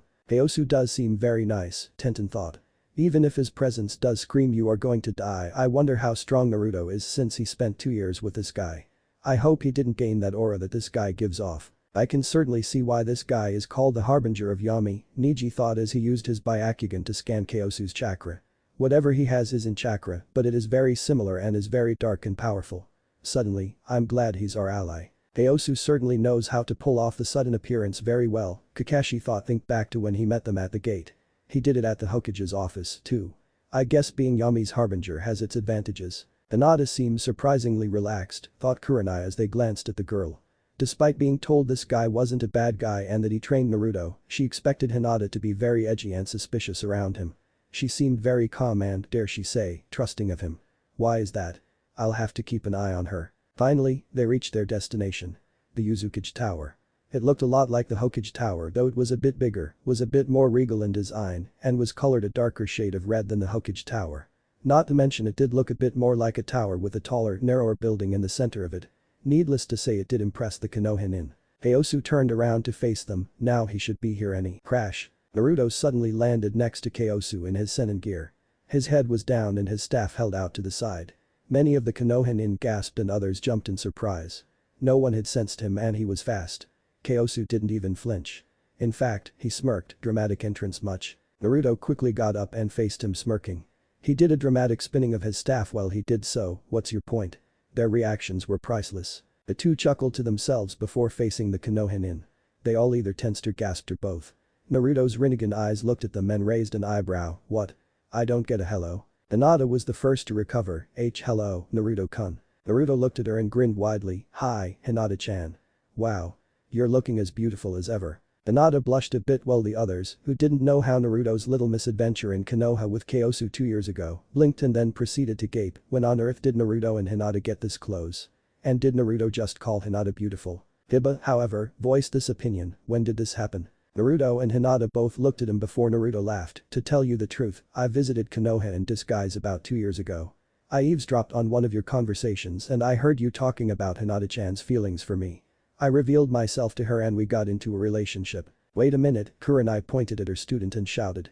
You knew all this time that Naruto was okay and never told us why. Naruto-kun asked me not to. Kurenai blinked and sighed. That did make sense. Naruto then asked Hinata, so, Hinata-chan, did you get to where I asked you to be? Hinata smiled at the boy she loved, yes Naruto-kun. I am the only full jonin in the Konoha 12 and I have mastered that technique you gave me. Her teammates and comrades blinked, technique? What technique? Hinata smiled at them as she held out her hand. Slowly, a spiraling ball of chakra formed in her hand. Those who didn't know collective stifled a gasp. Neji gaped, he taught you the Rasengan. Hinata nodded as she let the technique faded. Naruto smirked proudly and hugged her, congratulations, Hinata-chan. I knew you could do it. Hinata pushed herself deeper into the embrace wearing a smile filled with happiness and a joyful pride, thank you Naruto. I love you. Love you, too, Hinata-chan. With that, Naruto kissed Hinata. Ino and Tenten awed while Sasuke and Sakura glared. Jiraiya was thinking that he was soon going to have the best material for his next book, and Tsunade, seeing his perverted psyche kick in, silently promised to kick his ass if she ever saw him try anything with those two. Kyosu then began to clap, good job, lover boy. Such a touching moment. Congratulations for getting back together with your girlfriend. Naruto deadpanned at the man, thanks for killing the mood, Yukai Han-sensei. I'm Yami's harbinger, lover boy Kyosu smirked. I live to ruin happy moments. Naruto rolled his eyes when Shikamaru caught his attention by clearing his throat, now that you've re-established your little romance with Hinata. Would you mind telling us what happened to you? Yeah, what's with your eyes? Tenten asked curiously. My eyes? Naruto blinked, still holding on to Hinata. Slowly, Naruto smirked, they are then Rinnegan, greatest of the 3 great Taijutsu. Impossible. Sasuke snapped. The Sharingan is the greatest. Don't you dare take us for fools. He's right, Sasuke, Jiraiya simply stated, gaining their attention. The Rinnegan, also known as the Eyes of God, is the most powerful Jujutsu in the world. It has many abilities that can make our A and S rank jutsu seem like academy techniques. The others gaped. How was that even possible? Seeing their faces, Jiraiya smirked and decided to elaborate, even if it was just to throw them through another loop. Its main abilities include being able to control all 5 basic elements, which means that by extension all the sub-elements, and being able to see what clones are summons with the same eyes as well as what they hear. Also, like the Byakugan, they can see chakra networks as well, just not as strongly. They all stared at Naruto like he grew another head. The boy shrugged. What? Jiraiya chuckled. That's not all, however. Most of the group faulted. How could that not be it? Ino shouted at the Gamma Sennin after he recovered. Jiraiya smirked, he also has access to the 6 paths. Ino blinked, 6 paths. Why does that sound a lot like the old rikudou sennin myth? Kiba asked, mainly to himself though others agreed. Jiraiya inwardly laughed, time for another hilarious bombshell. Simple, Tsunade said, cutting off Jiraiya before he spoke, much to his annoyance. The rikudou sennin is no myth. The Rinnegan was his Jujutsu. The bombshell hit the group like an atom bomb. Kakashi was the one who managed to speak. Wait, you mean Naruto has the Jujutsu of the founder of ninjutsu? Tsunade nodded and Naruto spoke up, it goes deeper than that, but yes. Deeper? How on earth could it go deeper than that? All the Jonin instructors thought at the same time. Anyway, back to the 6 paths, Naruto stated, regaining their attention. The 6 paths I can utilize are the Diva path, the Animal path, the Asura path, the Human path, the Preta path, and the Naraka path. The Diva path gives me gravity manipulating techniques. The Animal path grants me the ability to summon any animal of my choosing, regardless of whether or not I have a contract with them or not. The Asura path gives me the ability to summon and utilize any weapon I choose. The Human path allows me to read people's mind through touch and tear their souls from their bodies. Then there's the Preta path, which allows me to absorb all chakra-based attacks, making ninjutsu effectively useless against me. Then finally we have the Naraka path, which has the ability to summon the King of Hell, who can devour captives if they tells lies or revive the 6 paths themselves. They were all, needless to say, dumbstruck by this. They couldn't wrap themselves around the fact that a Jujutsu, wielded by Naruto no less, had this much power. Naruto laughed a bit at this.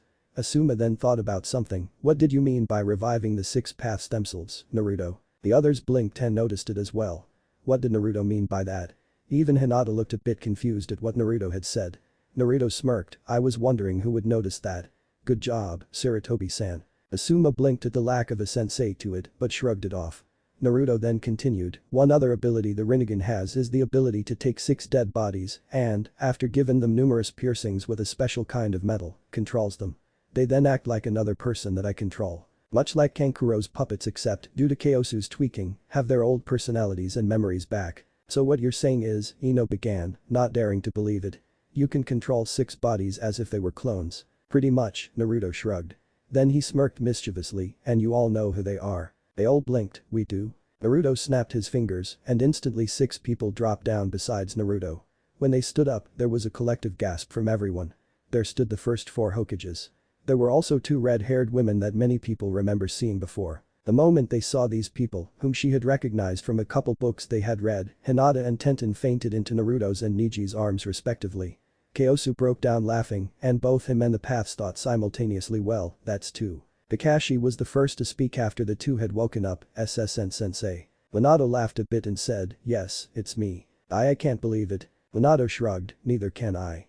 Though I do believe it's rather funny. Kakashi blinked, what is? That I trained you and then you got to train my son. Your son, but the only other boy I trained other than Sasuke was. Kakashi's eyes, both hidden and not, widened in surprise and horror, as did the eyes of everyone else save Kyosu, the paths, Tsunade, and Jiraiya. Hinata looked at the blonde-haired shinobi she was still in the arms of, and Naruto-kun, you're the son of the Yondaime. And me. The other shinobi turned to see one of the red-haired women finally speak, I am Uzumaki Kushina, granddaughter of the last Uzukage, and I'm Naruto's mother. Databane. They blinked, Databane. Naruto scratched the back of his head, yeah, I really take after my mother. Databeo. Those who still weren't shell-shocked, or glaring pissed off as it were, laughed. Asuma walked up to his father and nodded at the younger version of his old man. Otu-sama, he said simply, but the once old man shook his head and smiled, Otu-sen is just fine, Asuma. And remember, tears are a sign of humanity, not weakness. Tears began to drip from Asuma's eyes as he embraced his father in a strong huge. Asuma's students couldn't help but smile as father and son were reunited. As this was going on, Hashirama, Tobirama and Mito walked up to Tsunade. They looked over her once before Hashirama spoke. "Tsunade-chan, you look young. Special transformation technique. I see," Mito smirked. "So you don't want to age gracefully?" "Not a chance, Ba-chan." The four shared a laugh and everyone's attention was regained by Kyosu. "Now I think we should get to probably the biggest bombshell we're going to drop today." The others blinked. There was more to all this. "Now that you know the rikudou sennin exists, we will tell you now that the rikudou sennin himself has been reborn into this world." "What? The rikudou sennin is alive?" Kiba shouted. "Impossible." Sakura agreed. "I agree," Kurenai nodded. "The rikudou sennin being reincarnated doesn't seem very possible." "Really?" Jiraiya asked rhetorically. "So, the founder of our way of life, who sealed a massive demon which was original all of the Biju combined, created the Biju by splitting the beast's chakra, creating the moon as the beast's body, and who was the ancestor of the Uchiha, Senju, and Uzumaki clans couldn't find a way to return himself into the world. Kurenai, the rikudou sennin reborn is real. The proof is right here." What do you mean, Jiraiya?" Kurenai's eyes widened. She already knew the answer as did everyone else, but they didn't dare believe it was true. "I am the rikudou sennin," Naruto stated. "I am the founder of ninjutsu reborn again. I am the original shinobi no kami. I am the one who shall establish peace and order in this world." They all just stared for what seemed like eternity until Tenten, Ino, Kiba, Lee, Guy, Lee, Kurenai and Kakashi promptly fainted. "Let's see, that's 1, 2, 3, 5, 6, 9 people," Kyosu sighed. No one's winning right now." Team 7 was seething. There was no way that the dope was the reincarnation of the most powerful shinobi in the world. And the first one to ever exist. Well, Team 7 minus I. Sai was observing the situation and knew Danzo would find this interesting, but also made things much more complicated for him and Root. "Dope," Sasuke began, but Naruto interrupted him. "Really, team? You're calling me a dope still? You're what? A chunin? And I'm at a level higher than my 6 paths, all of whom are SS rank shinobi. I don't think I'm a dope anymore, team." "Then fight me." "What? Why would I want to do that? I am going to prove that my Sharingan outclasses your Rinnegan." "Fight me now." Naruto took a deep breath and sighed. "Fine. Are you sure that's a good idea, Naruto?" Jiraiya asked his godson. "He won't say no and he'll end up attacking me anyway. Might as well humble him now." "Love to see you try, dope," Sasuke scowled. "If you two are going to fight," Hashirama stated, "do it at the training grounds. It's a lot easier to repair that place than in the center of the village is." "On that I will concur," Kyosu agreed and turned around. "Follow me." At the training grounds, Naruto's paths and the Konoha Inn stood to the side as Naruto and Sasuke faced off in the center. Kyosu was looking back and forth between the two. "Okay, this is just a simple duel. This is not a death match. If you try to kill your opponent, I will step in and you will be in severe pain for the rest of the week. Am I clear?" Kyosu said menacingly. Some of the bystanders even started to sweat at how dangerously cold his voice was. Naruto nodded. "Hi, Kyosu-sensei." "HN," Sasuke grunted. "Ready?" Kyosu asked rhetorically as Sasuke drew a kunai and Naruto tossed aside his staff and drew Ekisukureba. "Begin." The instant that was said, Naruto stuck his sword into the ground and pulls out several kunes.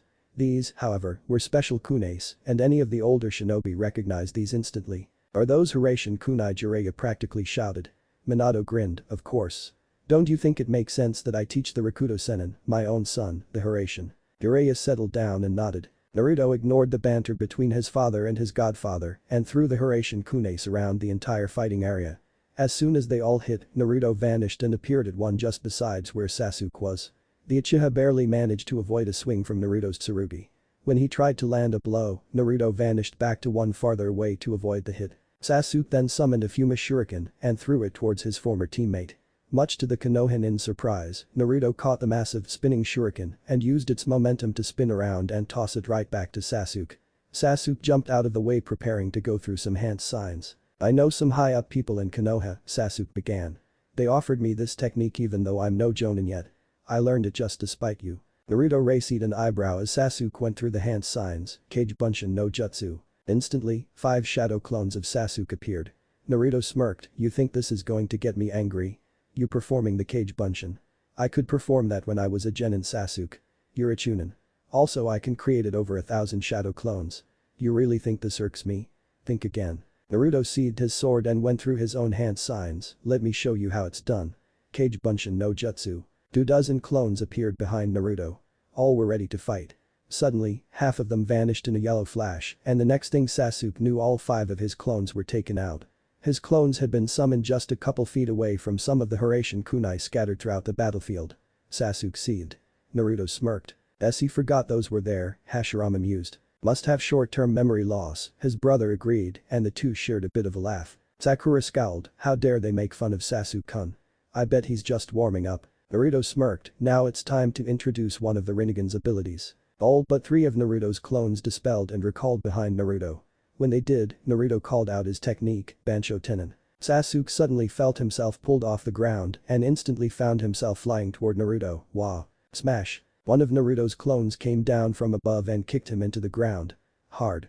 The force of the kick dented the ground, and Naruto's clone only used a single foot to crush Sasuke under the powerful force of the downward strike.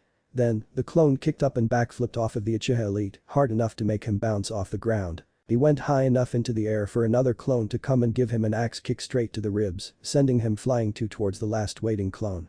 That clone grabbed Sasuke's hair as he flew by and spun him around, much like the original did to the shuriken that Sasuke had thrown at the beginning of the fight. Naruto threw the Uchiha by his hair with great force back at the first clone, who had recovered. The first grabbed the Uchiha's face as it went by and slammed his head with a ground-denting force into the floor. Jiraiya winced as a flashback of deja vu struck him much like Tsunade's fist did. The Uchiha was rendered unconscious by the skillfully done combo. The clones dispelled as Naruto walked up to Kyosu, I take it that's a KO. Kyosu glanced at Sasuke before shrugging and playfully saying, yeah, probably. Kyosu grabbed Naruto's arm and held it up, winner. Namikaze Uzumaki Naruto. Wait, Sasuke groaned as he got up. His head was bleeding from where it came contact to the ground and he was very sore, but he was determined to not to lose to the dope. Not a second time.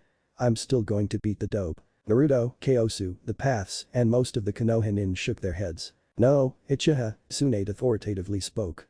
You obviously need healing. Haruno. Do your job as a medic nin. No. I will beat Naruto. Sasuke shouted. I will beat this damn Sasuke, Naruto spoke strongly. Sasuke stopped and glared at him. Naruto remained calm, why are you so determined to beat everyone? To become the best. To kill Itachi. To avenge the murder of my clan.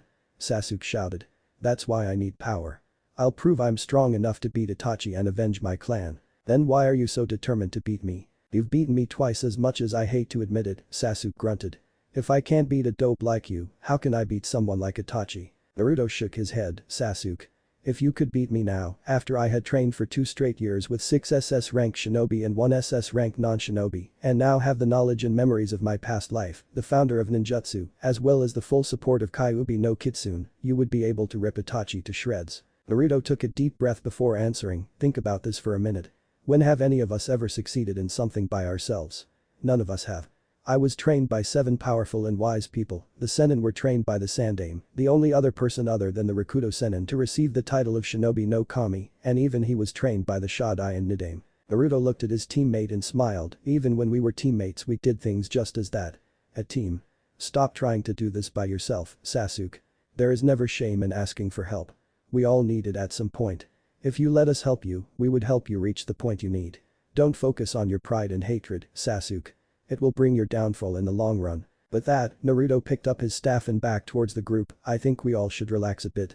It's been a tiring day. As Naruto walked back towards the Uzukage Tower, Kyosu looked at the other shinobi there, I will show you each your rooms. Then we can all meet in the mess afterwards. Agreed. Seeing no complaints, they all followed Kyosu back to the Uzukage Tower. The path stayed a little behind chatting to themselves. So who won the bet? Kushina asked curiously. No one, Hiruzen stated. 9 people fainted and no one chose that number. There was a pause before Minato asked, so did we all lose or? He trailed off and Hiruzen shrugged, I have no idea. Minato blinked, huh. And that was the last thing said as they made their way to the Uzukage Tower. What if Naruto Rikudou Sennin Reborn Chunin exams? Thanks for watching my video till the end. If you enjoy this content, then do consider subscribing to my channel and leave a like if you guys need the next part, comment down, and thanks for watching the video and see you guys in the next video.